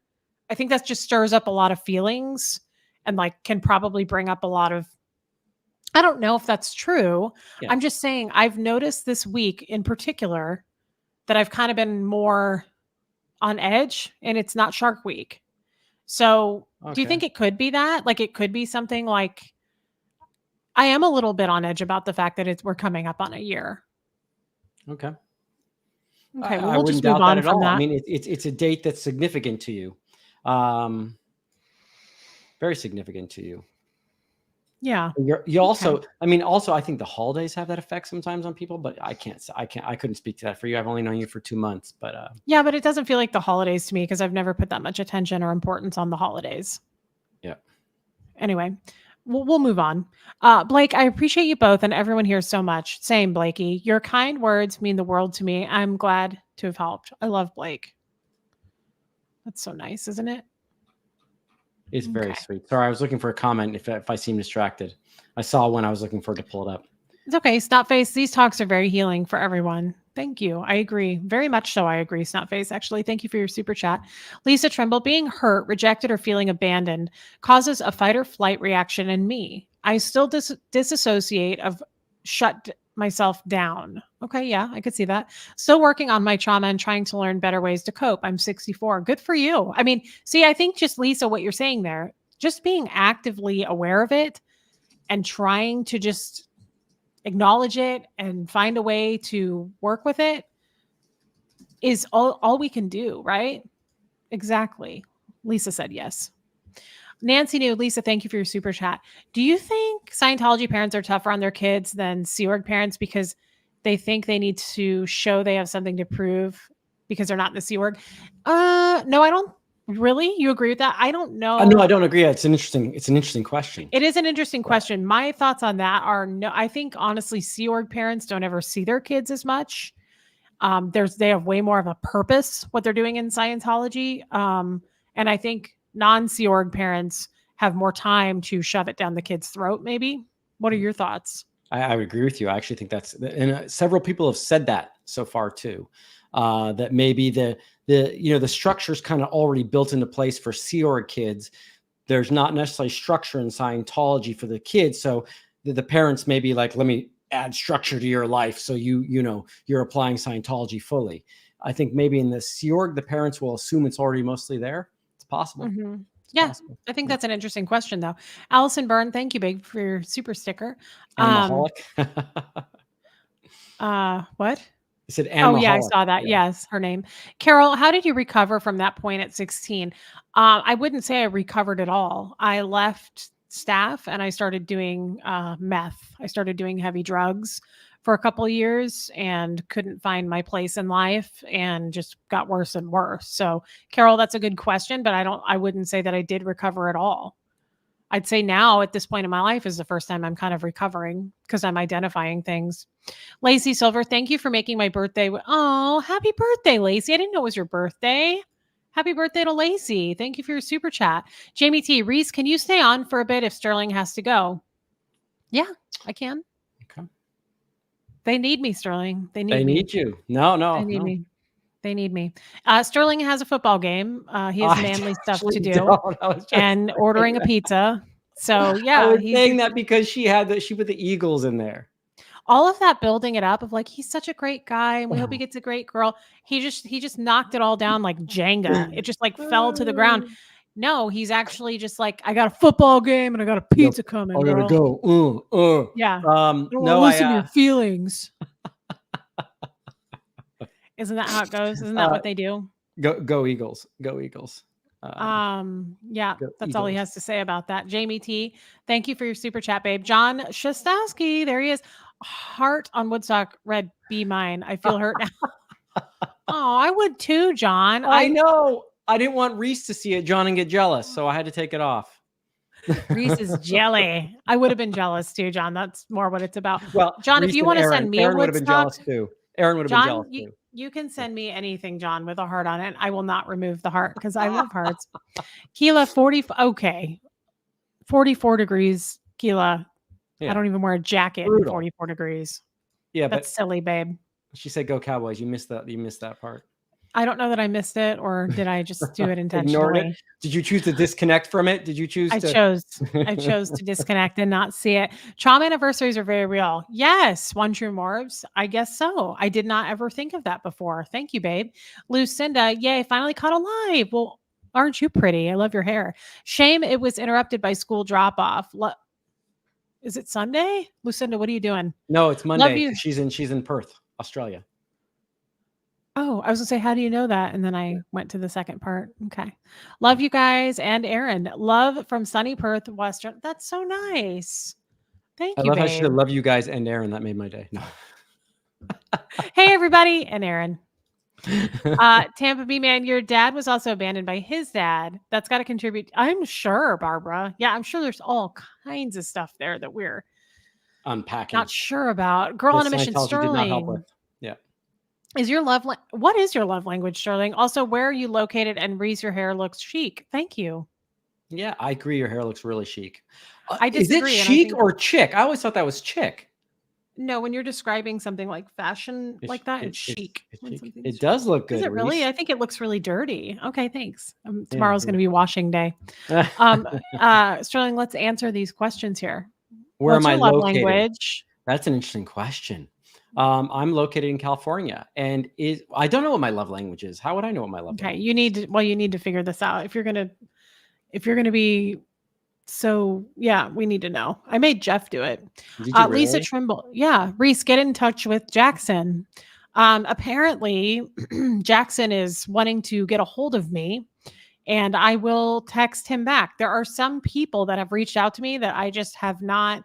If you guys heard me the other day, Lisa, thank you for your super chat. Love language, you just go online and take the quiz, guys. It's amazing. Actually, it's serious. It works really well. There are some, I said this in my chats. I'm kind of in a weird place where I'm not branching out to do stuff with other people, even though I'll be on tomorrow night with Tommy Scoville with the lifeboat. I'm not hugely whoops. I'm not going to watch a football game after this. So he's cute, isn't he, guys? I'm not hugely, it's nothing against anybody personally. It's just, I get a little bit shy going on, not shy because I can talk about anything, shy as far as, I don't love the comments after some chats. Some people's channels, I've gone on before. I feel like I get a little bit like, okay, I didn't need to do that. Like I kind of get attacked and so I don't know. I've kind of been staying in my own lane. Sterling is staying in my own lane because he's safe. We do this. It's a routine. I'm comfortable with him. I feel like I can tell Sterling anything. So I've been friend zoned. So yeah. Yeah, for sure. He's definitely, like a wingman for me. Nothing's changed. We don't want to hear it out of you. You're leaving for a football game. Nobody wants to hear your nonsense. Wait a second. I don't feel sorry for you. What am I still doing here? Hurry, check out. Just click off like a typical man would do. Bye. I would not leave you hanging. Oh, 3rd and 1, Cowboys. Kayla McDonald, 3rd and 1. Keela, you know Keela. Keela, I know Keela. Did I say it wrong? I'm worst. Okay. What does that mean, John? Tommy may be a one-off? Tommy may be a one-off, one-time talk. I don't know. He actually seems like Sterling and I were talking about him today, actually, because we've both watched a little bit of his stuff. I kind of like that. Sorry. That's true. Hair washing day actually has to be a set aside day, Steve-O. It takes a long time to do this. That's why I only do it once a week, brother. Steve-O knows my life. He knows everything. Steve-O, what am I doing Thursday? What's my appointment Thursday? You know. I actually really like Tommy Scoville. He seems like a really cool guy. And Jackson's a really cool guy. And guys, here's the thing. I feel I have plenty of stuff to talk about on my own. So I feel safe oftentimes. This is the truth. I feel safe in my own chat. And a lot of my people are Sterling's people. So I feel safe there too. But I do. My place is a place of, yep, that's right, Denver Steve-O. That's gross.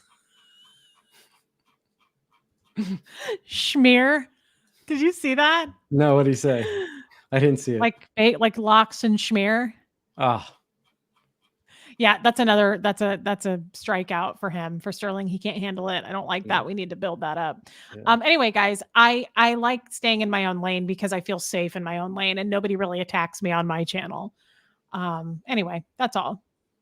But no, I feel like Tommy will also be. He'll be a badass. I have a feeling he's a cool guy. I have all kinds of things I want to chat with him about. He's been through a lot in life. That is for sure. I don't know a lot about him. Didn't he go to jail? Didn't he like? I think he did.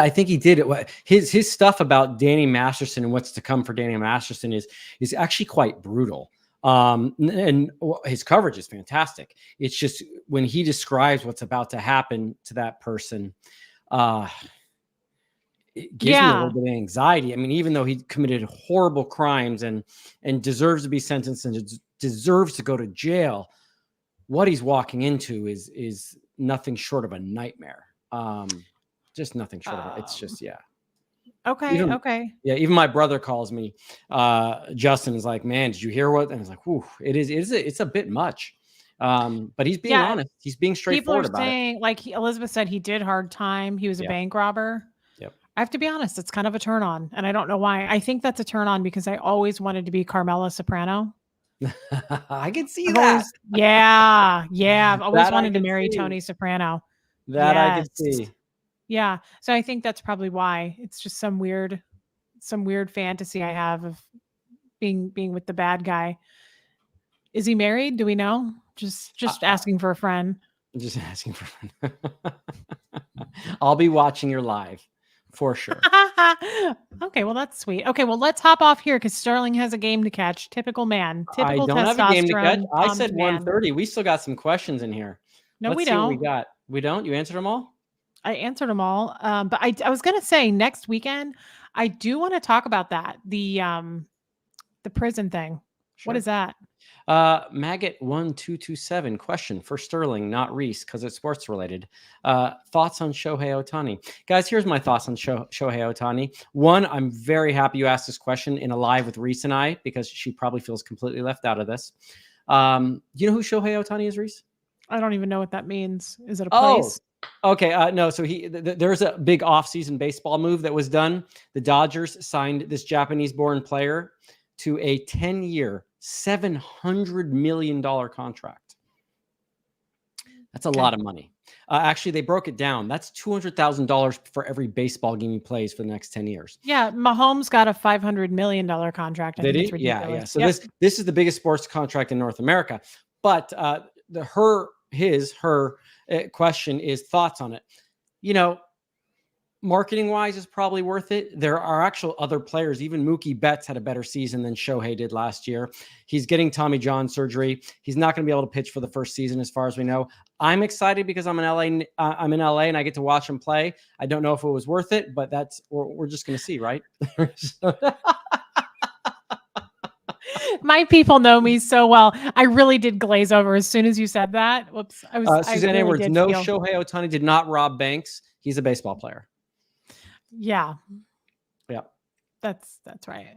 Yeah, I'm thinking about Reese shampoo. Is thinking about That's shampoo. True. I am thinking which shampoo am I supposed to use tomorrow? Probably the purple shampoo. You know who I don't talk to about sports is Aaron. Why? I don't know. I don't know. I think he's like a Krav Maga wrestling guy, not really a baseball sports guy. Even when the Phillies were in the playoffs, I don't ever remember talking to him about that. But maybe we just haven't, who knows? We'll see. It's funny that Aaron and I never talk about sports. I mean, I guess I don't talk about sports with Justin either. So, yeah, I was about to pull that one up.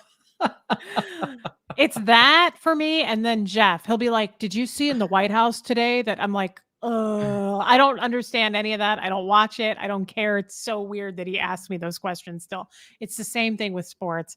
Do you guys want me to? Peace lady, I'm slightly offended, but not totally, but slightly. Yeah, it's okay. That's all right. Guys, I understand.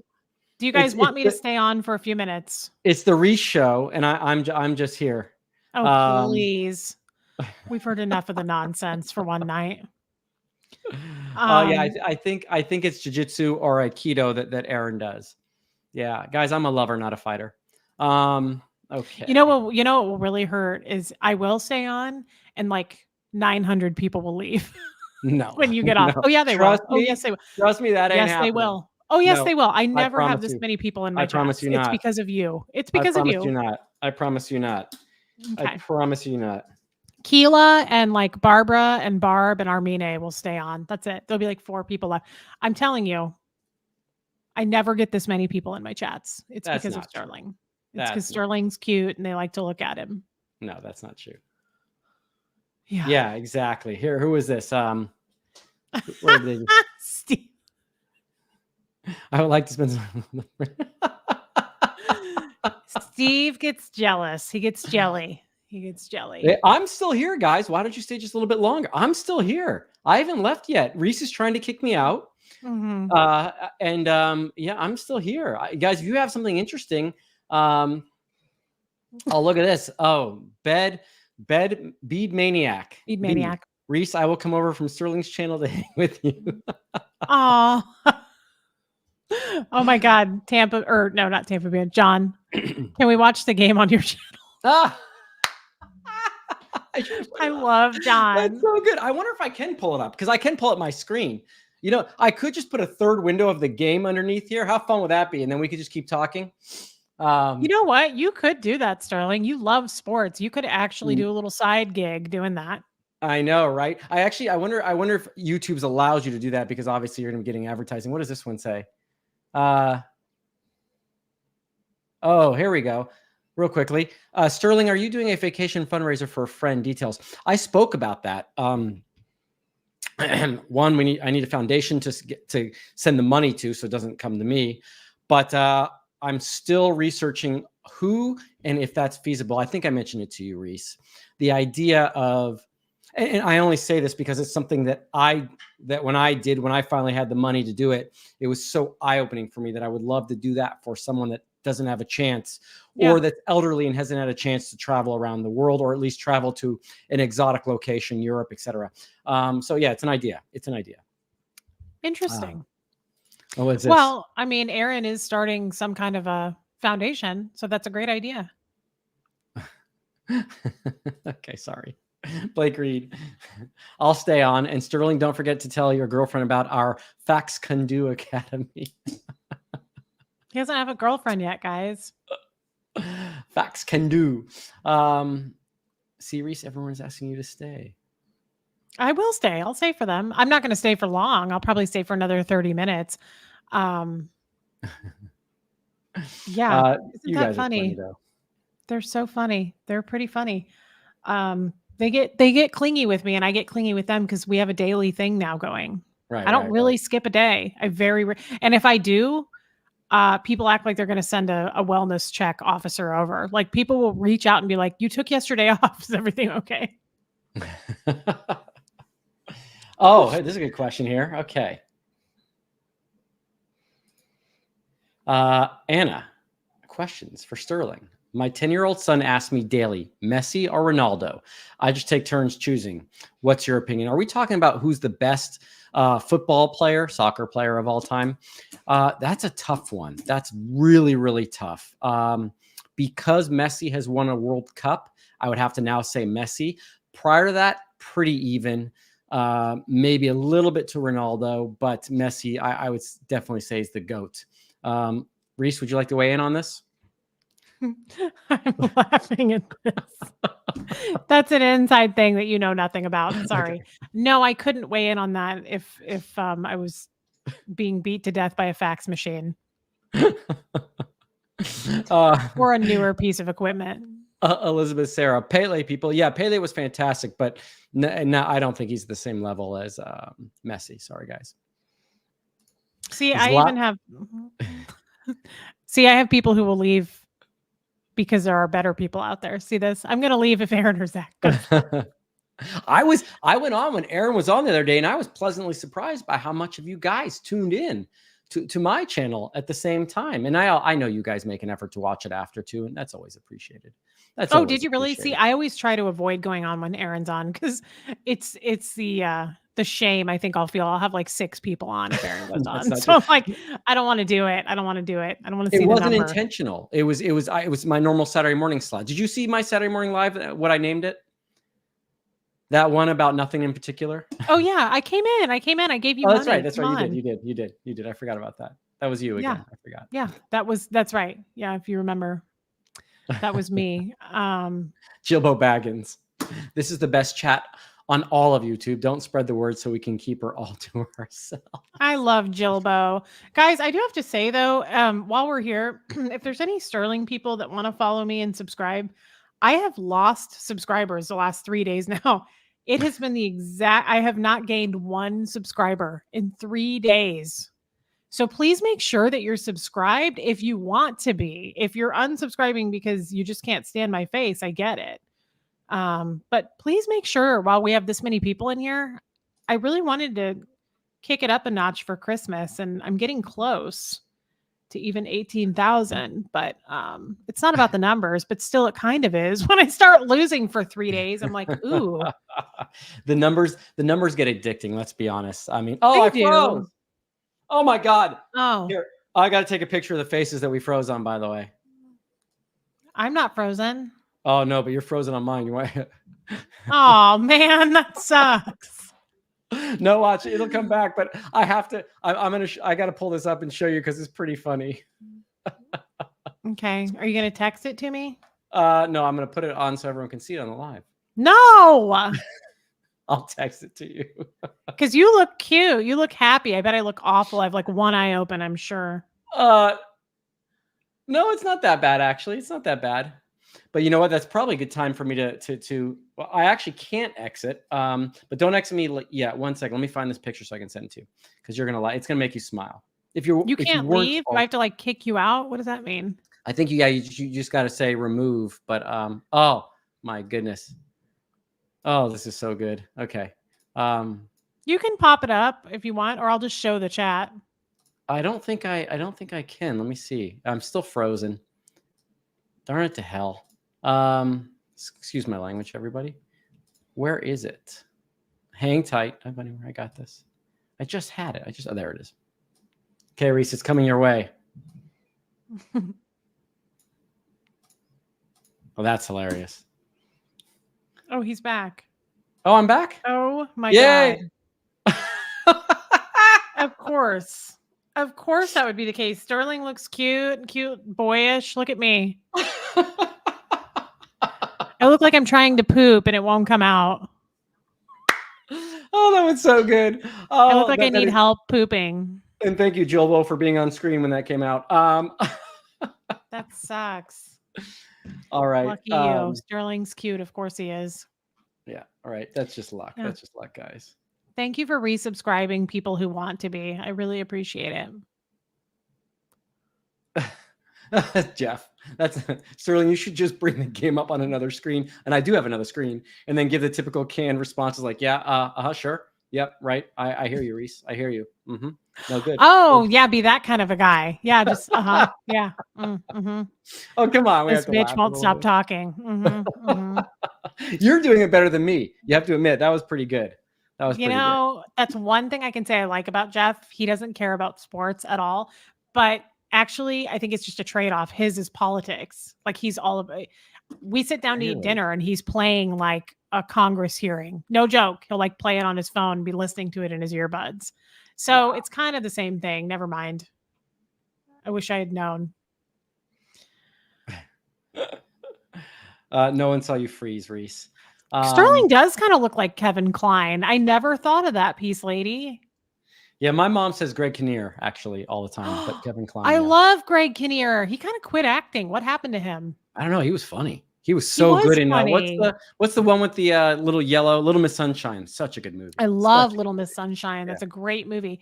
Yeah. I've liked him in everything I've seen, but he kind of faded out. What happened to that guy? I don't know what happened to him. Maybe he made enough money and he doesn't have to act still. Well, then what the heck is like Tom Hanks doing? Yeah, well, he's gonna act forever. He's gonna live forever too. But he's good. He's good. Yeah, he's good. You know him? I do. Mm-hmm, mm-hmm. I do. All right. I loved Little Miss Sunshine. Let's see. You were born in an ice cube, right? You have that freezing effect. Yes, Purple Groovy. Keela is reporting the Cowboys right now. Who is recording the Cowboys? Keela and somebody else said fumble. Oh. I don't even know what that word means. That means from recovery. Oh, wait a second. Oh, that means the Cowboys recovered. Oh, darn it. All right. I love you, Reese, but I got to get to the game. Okay. And he's got to go get his pizza. So, guys, I'll stay on if you want me to stay on. I will stay on for a little bit. Hey, Philip, right? All right. What time is Reese, it? Yeah, I'll stay on for a little bit. Reese, I'll see you Wednesday night. Game night. Yeah, if he's wanting to do it. Yeah, let's check. We'll check him. I think he wants to do it. We always have a good time. He loves a new game too. So, yeah, Wednesday night, and then otherwise, I will see all of you next Sunday with Reeseling. That's right, Sterling. It's always fun, isn't it? Love you, babe, and we'll see you then. Call me this week. I will. We'll do. Can you get out, or am I supposed to kick you out? Let me see. Let me try going out. Just hit leave. Wait. No, that's not the right one. Wait. Are you done? Okay, it's this one. You good? Okay, he left. Looks like he left. I still see him in the background, so he's still there. Did you call my name? What? I knew he was going to do it. Okay, no, officially.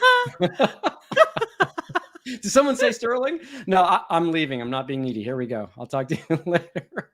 Have a great night, everyone. See you later. Go Eagles. And I'm going to say go Eagles before anyone else can comment Cowboys in the chat.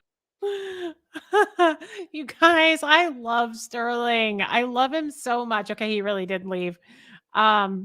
He's such a good friend. You guys not love him?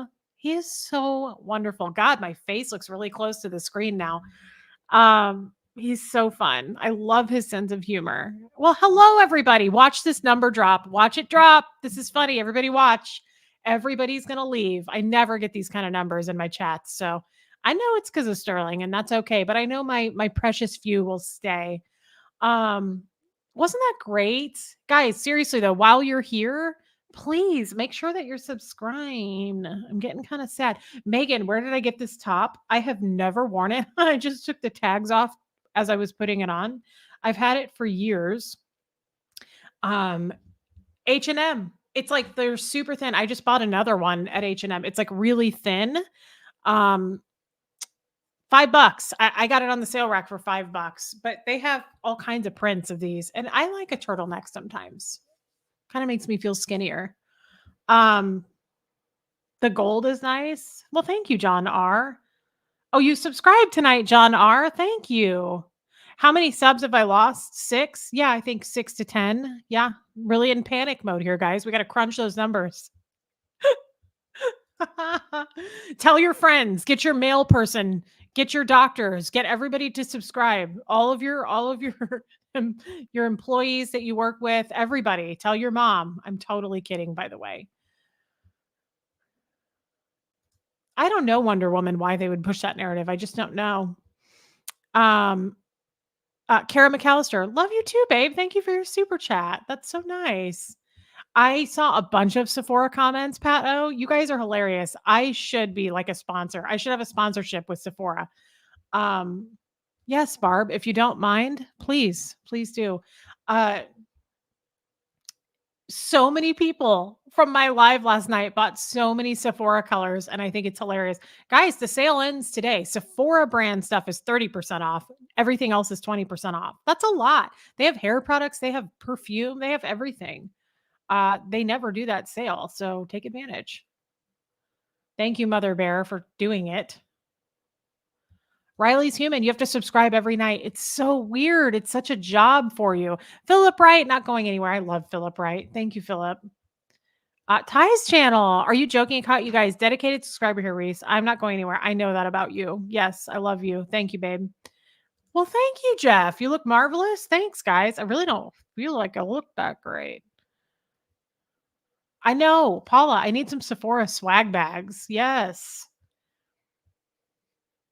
Lumen, no, it's going down, and that's okay. I'm not hurt by that.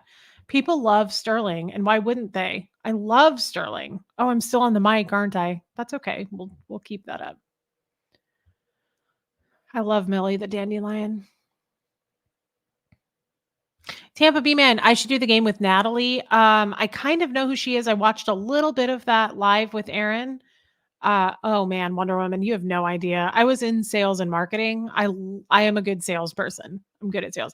I want to be on like HSN or whatever it is. I think I'd be good at that. I feel like I'd be good at being like, and it's so smooth. And ladies, you just have to get in on this deal. Like, I feel like I'd be really fun, good at that. Sephora, what products? The Sephora brand stuff, Geoplanet Jane. So like their lip stains, their lives have been changed by it. My favorite color is sweet raspberry. I would get some of that. They're $10 right now. Of course you are, Brian Lucas. You're very much still subbed because Brian is a part of me. Good. Thank you guys for everybody who came over from Sterling's channel and subscribed. That's so nice. Speaking of, not really speaking of anything, Katie Fulton, ride or die here. I know that about you, girl. I know that about you. Karen M, thank you for checking anyway. Hey guys, so tomorrow night, yes, Keela, what's wrong, babe? You called? You rang? Curious Cat, what did I ask for Christmas from Jeff? He doesn't really get me anything because I don't really know why. It's just not a surprise. I asked him for a pair of the UGG Taz platform slippers, but they're sold out everywhere and they're on back order till February. So go figure. That's a bummer. Guys. Yes, guys. Who? Yes. Barb, not Barbara. Different one. Yes. Reese, you called, you rang. I'm here for it. Carrie Scholes, I was thinking about you earlier today and I was like, I haven't seen her. Where has she been? This is not sweet raspberry. The color I'm wearing here is it also a lip stain though, and it stays on forever. It's NARS Wonder Woman, and it is a beautiful color. I absolutely love it, Carrie. But the Sephora lip stains are amazing. I love them. Yeah, let's talk about that. So tomorrow night, that's okay, Third Eye Open. Thank you for telling me. Tomorrow night, yeah, Curious Cat. It's sold out because I pushed it so hard last night, I bet. Do you know when you're doing the live with Tommy? Would love to catch Anna. Tomorrow night, I'm thinking 7:00 my time, which is Central Standard Time. I would love to go a little earlier, and that's not his fault. It's my fault. I thought Huxley was going to have a wrestling meet and I would have to do it then, but Huxley's not feeling great. And I already told him he has a bad cough. And I'm like, we're going to have to go to the doctor if it doesn't get better, but I'm dosing him with Mucinex every 12 hours. But I already told him I don't want him to go to the meet tomorrow and push himself. And then he's sick all week. So I was like, if tomorrow needs to be a day of by the way, he doesn't have school on Mondays. So if tomorrow needs to be a day of rest, so be it. Yes, Joey, you have a question. Please ask. Steve-O, he left, and you are playing both sides of the fence so much. You are so hard to read. Hi, Kevin Lewis. Welcome. Yep, Sterling left us for football, and that's okay. We still love him. Yeah, Kara McAllister.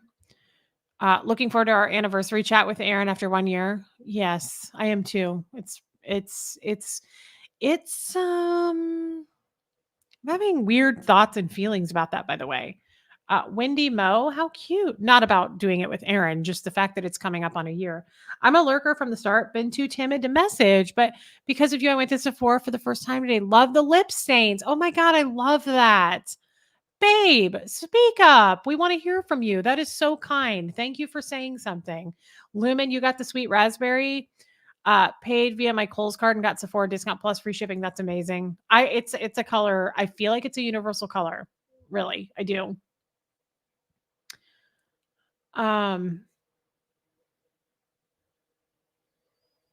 Joey, what are your what? Oh, Christmas plans probably is what you were saying.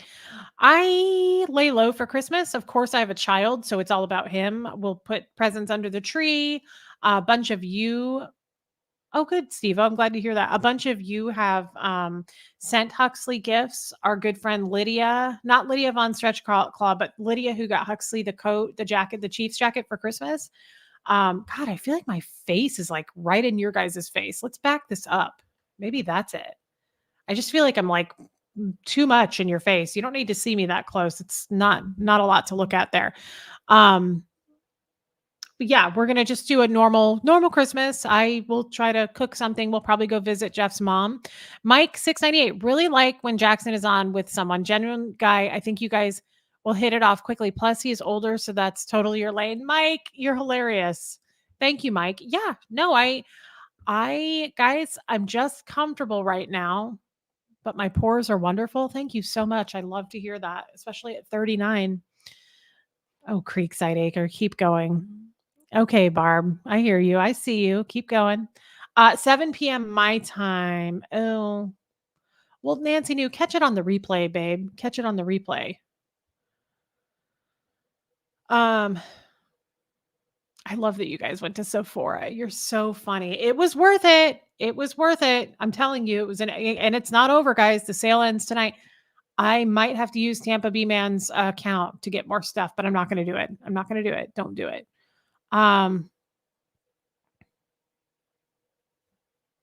My polar bear coat, you mean the sheepy curly coat? Yeah, I wear that all the time, Wonder Woman. It is so warm. Oh, Wendy Mo, watching you has given me courage to start wearing makeup again. I love hearing this. Today, I had a guy tell me I'm so pretty that if my husband ever kicks me out to give him a call, those are the best kind of flirts, by the way. Isn't that fun? I love it when men say stuff like that. I'm like, really? Can I get your number then? Like it just in case type of deal? Or did you mean that?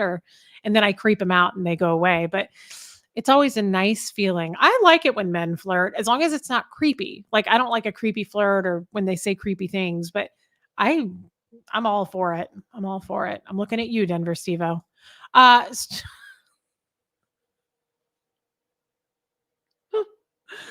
Guys, Sterling is so cute. Did I hear my name? Go Eagles. Yes, babe. We still talk about you all the time, Sterling. You are so hilarious. I just can't get enough of Sterling. I love him. He's so cute. He's so funny. Blake, I'm sure a lot of people have a crush on Leah Remini. Yeah, I think Leah is definitely crush worthy. She's absolutely gorgeous, but it's not so much her looks for me. Her personality and her strength and courage are what I find very attractive. That woman's amazing. That is so funny, Sterling.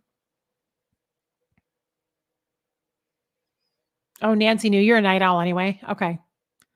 Donald, you're beautiful even without the makeup. Thank you, because I do go makeup free sometimes, don't I? Thank you. True, Blakey. Sterling just came back. Now you know you're more fun than football. He can't get enough of us, you guys. He just can't.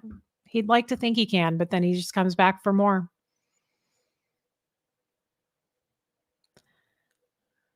Go Eagles. Okay, I guess so. I don't know anything about football. I do. I haven't been there in a long time. I used to go there with Fred. Fred was old, as you guys know, and he loved Cracker Barrel. We don't go there anymore, but I did enjoy that store. Sometimes you'd find some fun things. Good little gift ideas too. Margie Barr, he was a heroin addict and bank robber. Is that who I'm going on? Oh, what am I doing? Who I'm going on with tomorrow? Tommy Scoville. I see that, Elizabeth Sarah. I see it. I know. I don't think Sephora needs me to promote them. Steve-O, I'm glad that you don't know how to be creepy. Let's keep it that way.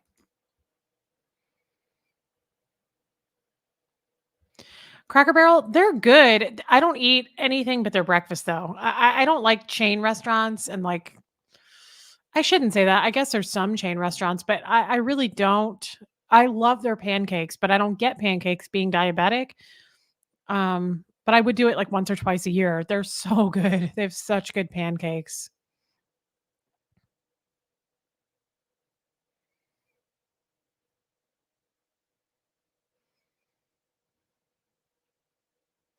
I think so too, Barb. I think so too. You will like his raw, rugged bad boy vibe, Reese. Did you guys say he's not married? Again, just asking for a friend of mine because we all know that I have a lot of friends, lists of friends, endless. Oh yeah, no, Cracker Barrel's a restaurant. Yeah, I'm looking forward to this chat with Tommy, guys. I'm really looking forward to it. I gained 200 subscribers since this chat started. Nuh-uh. What are you looking at? Whose numbers are you looking at? I have gained 7 subscribers.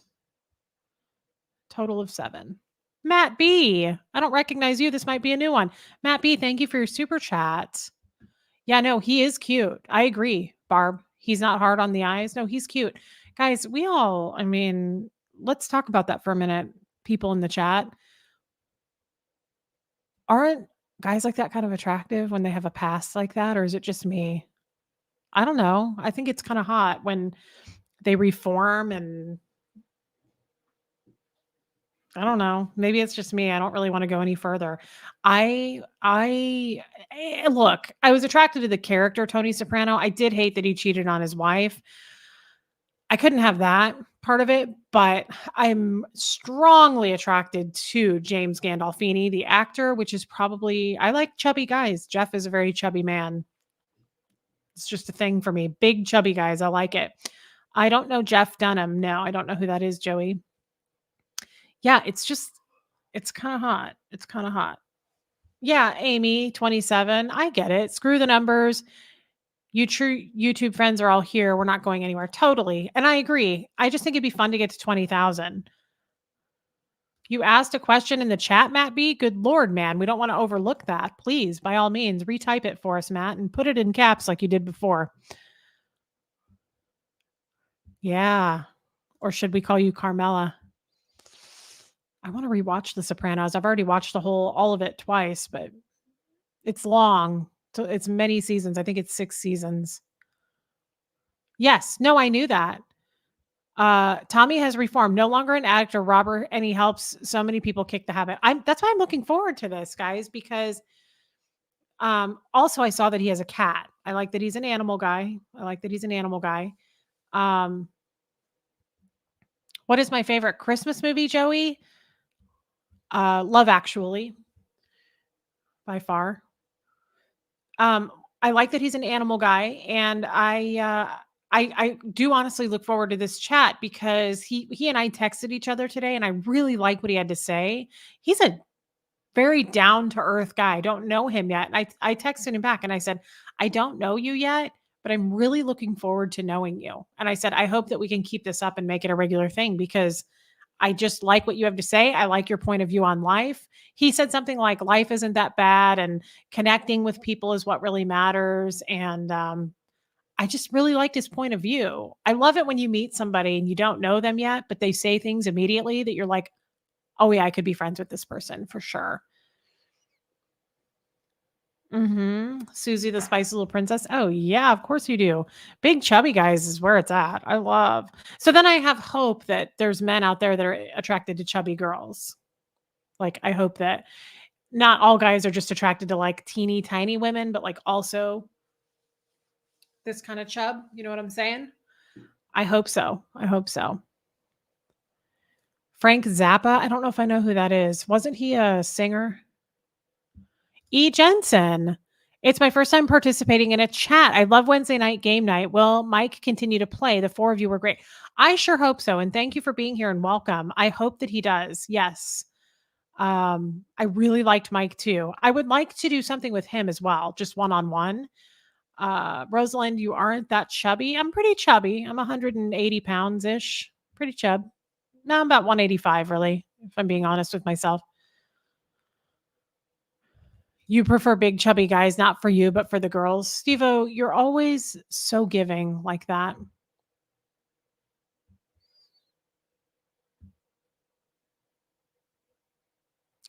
When did you start the chat? I started about August 1st, my channel.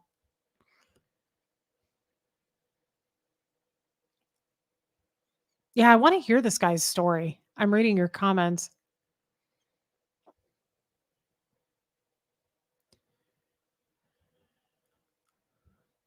Let's see. Tommy is just a genuine guy and a straightforward person. I can't wait for the conversation you two are going to have. I think your personalities are going to be great together. I hope you're right. I really am looking forward to it. Oh, there's Amanda. I tried the lip stain once. It wasn't Sephora, but it got all over my teeth and I didn't know it. Oh God. Do the Sephora ones do that? No, but here's the thing about lip stains, Amanda. You just need to check your teeth every time. Like when I put lipstick on, it happens, babe. It'll happen. So you need to check your teeth.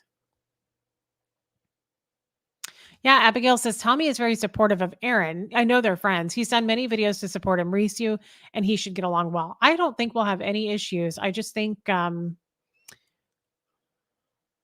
Yeah, Rachel, I'm not into a skinny guy either. I like a chub. I like a big chubby dude. He shot heroin for decades. Wow, I'm glad he's still alive. Aw, Grandma Andy, longtime lurker, first time chat today. Retired Red is the best moderator. Oh my God, she's wonderful. And thank you for being here and speaking up.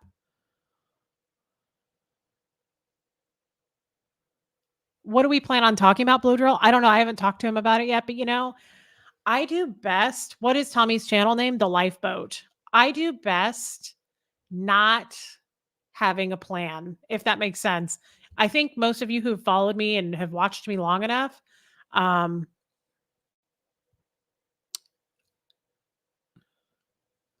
J Beans, where is it? It's the Sephora brand lip stain. Look up sweet raspberry and you'll see all the colors. Guys, I do best not I do best winging it. I really don't. I kind of tense up if like we have to stick to some subject and stay on. I mean, I can do it. It's not like I can't do it. It's just I do best kind of like someone says something and then we go down another little hole of what that's about. So thank you, Stephanie East. Reese, your lipstick is red. I'm a guy. What dry shampoo do I use? I swear by it. Moroccan oil for light tones for me. They also make it for dark tones, and I've used a lot of dry shampoos, and that's my favorite. It just there's something about the texture of that, and it really makes it your hair can go further. I've tried so many dry shampoos that can get real weird. I don't like the texture or the feel. Yeah, make it make sense. Me either. Denver Stevo, good Lord. Yeah, I like that too. I bet he can say cooter. We'll test that out. That's a good point. Good point you make.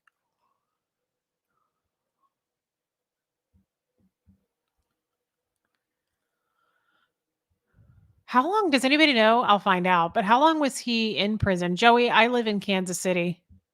How long was he in prison?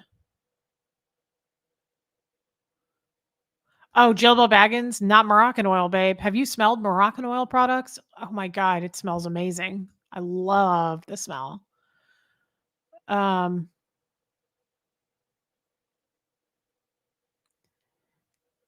really, Barb? He told the story of where Stacy Peterson's body ended up when he killed. What are you talking about? Because that was an interesting story. Lacey Peterson story. I remember watching and following all of that. Whoa, Kid Gulliver. He was in prison for 11 years. Ooh. Ooh, that's a long time. Yes, Moroccan Oil's dry shampoo, because I use a lot of their products. Yeah. And if you have dark hair or light hair, they have light tones and dark tones. I could use either one. It's not, I've tried both. It's amazing. I love their dry shampoo. I use it every night. Yeah, I love Moroccan oil. Oh, hey, Marie J. I'm glad you're in here, babe. That's a long time.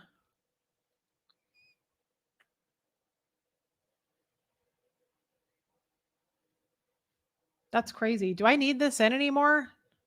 I don't know. I'll leave it in. I'm scared. I don't want it to mess something up because it could. That's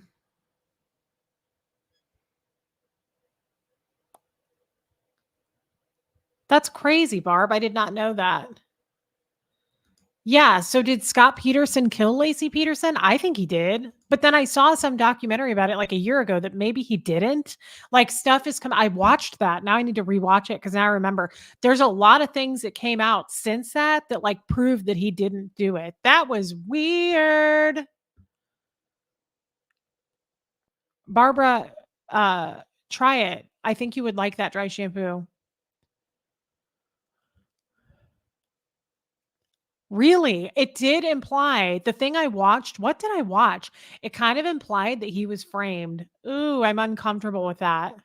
Guys, that's a scary thought. Can you imagine being framed and going and doing time for something you didn't do?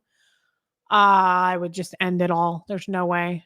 Oh, that was another thing I wanted to talk to Sterling about. I'll talk about that next week. Death in Scientology. Oh, and are we not talking about Scott Peterson? Was with her husband and Scott Peterson. You also have Stacy Peter. Oh, two different cases. Oh, okay. Yep, you're right. That's two totally different people. Yeah, I don't know. All this time I thought Scott Peterson was guilty, and then I watched something a year ago of all the evidence that's since come out. What was it? I know. I saw something that said like 9 other pregnant women were killed in her area like that month or something crazy. That's crazy. Like there was all kinds of things. I don't know. I don't know. I don't have an opinion on it because I don't know, but I know it freaked me out. Because he seemed guilty to me when it first all went out and went down. I thought for sure Scott. Remember all the things like he dyed his hair, he was trying to leave the country, like um just some weird stuff. But then now, years later, stuff's come out that it's not. I don't know. I wouldn't be a good person on a jury.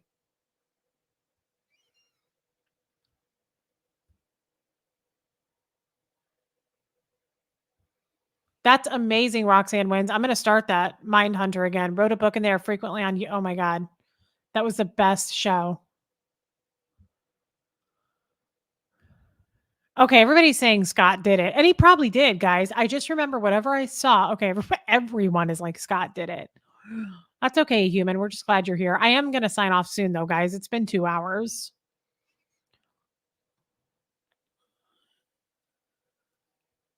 Ugh. Scott Peterson gave me the creeps. Like, I immediately thought he did it just based on all the stuff. Remember when she was the day, it was like Christmas Day that she went missing. And remember, didn't he like call the police and say Lacey's gone? He didn't say like she's missing. He said she's gone.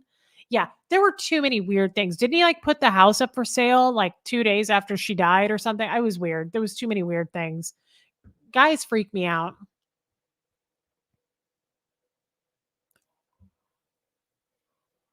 He got a life sentence because he had been sentenced to death. Okay. Everybody's saying he's guilty.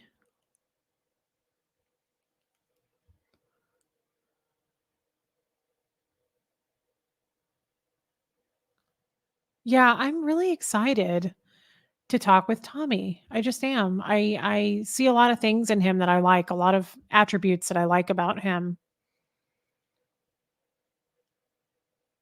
I know Chow Yun's smut, it flies by. Love you, curious cat. Yeah, Sarah Robin, he said her name in past tense too. Ew, I don't like it.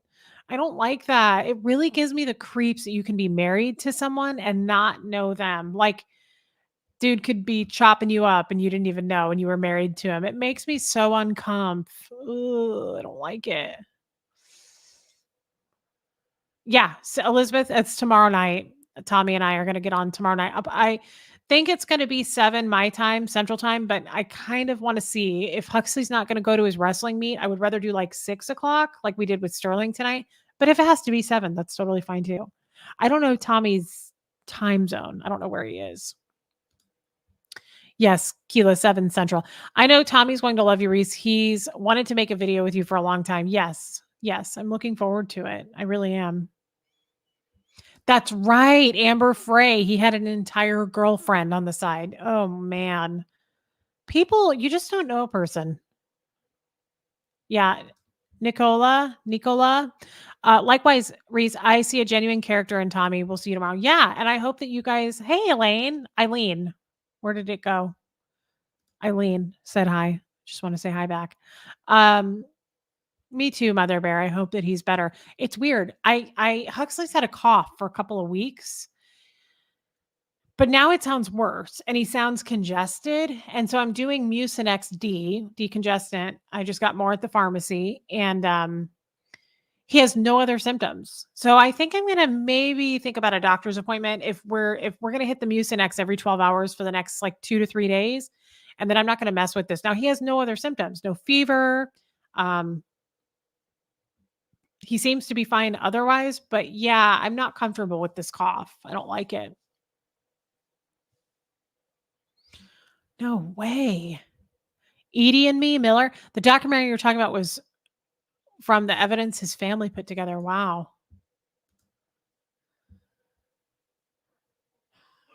Okay. Yeah, everybody's saying he's guilty. He probably is. Interesting, Barbara. I did not know that. Bronchitis? Maybe. Lots of water. Yes, Kilo with the Mucinex. I've already told him that. Like, we need to drink full glasses of water. He can taste food, Philip. Yeah. We've had COVID a few times.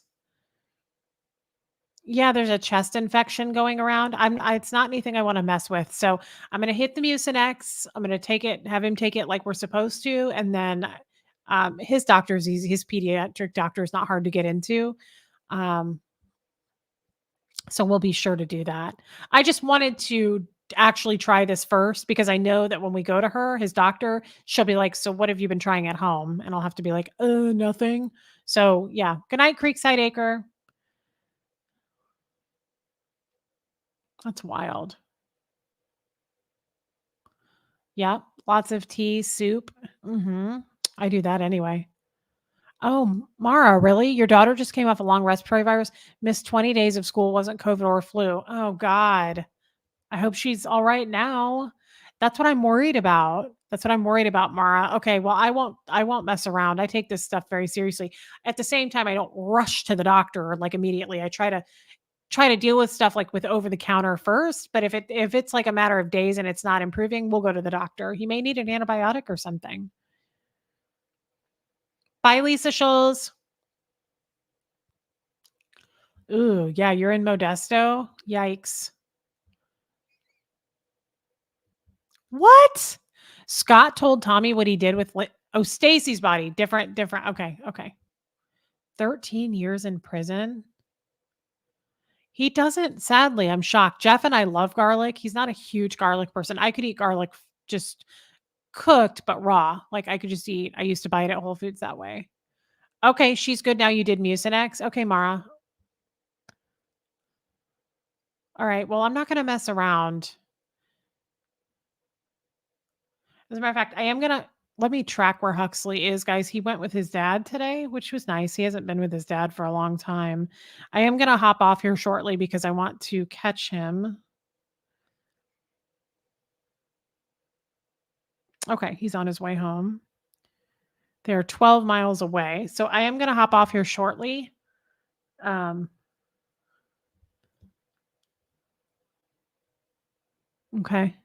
Have I used a humidifier? I bought one and it broke. I bought it at Costco, so I need to take it back. I'm really mad about it. I'm frustrated. I need a humidifier, and I need to go take that back. You just reminded me. I have some prescriptions ready at Costco too. So I hope not, Keela. I hope he doesn't have RSV. Can they test for that?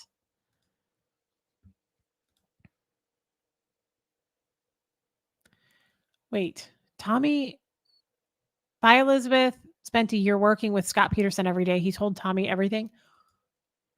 Ooh, that sounds juicy. The Peace Lady. Yes, you can. Okay, yeah, I'm not messing around with that, Mara. That is scary. I don't want him to get any kind of an infection. Wow. Okay, everybody wants to see Gert before we go. Let's do it. Oh, hi. Wow. Oh, it's a baby. Oh, it's a little bubba. It's so little. Oh my God. Look at it, you guys. Look at it. Look at it.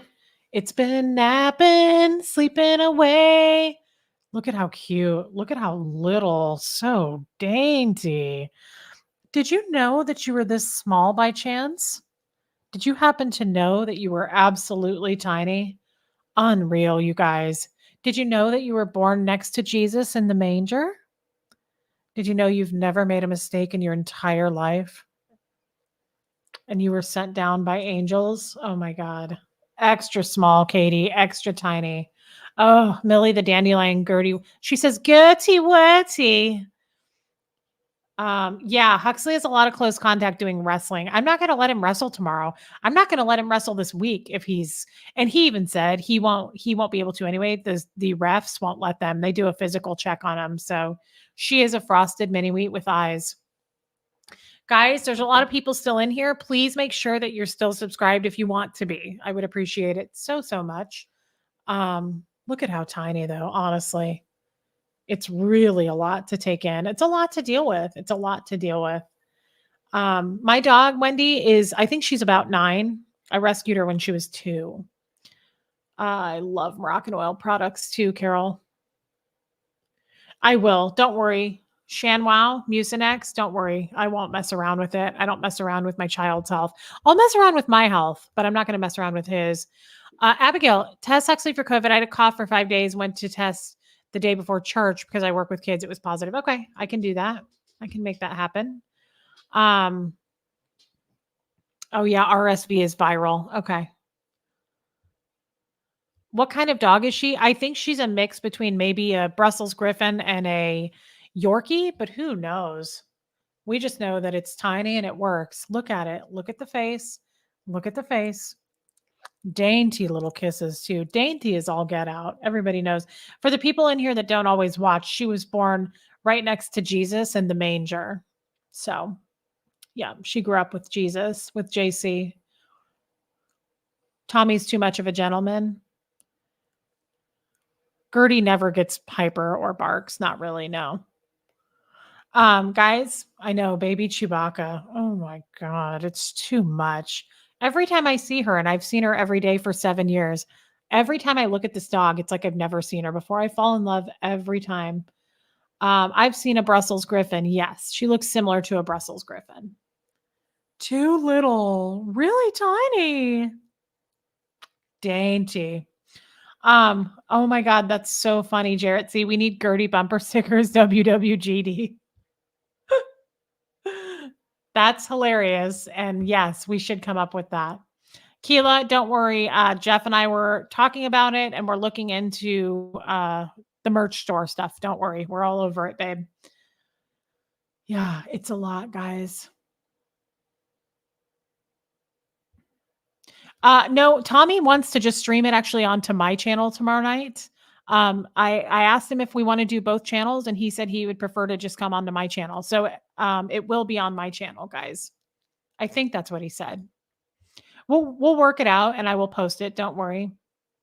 But I'm really looking forward to it. I'm looking forward to meeting him. So I guess I will hop off. Thank you everybody for sticking around. This was really nice. I'm glad that I stuck around.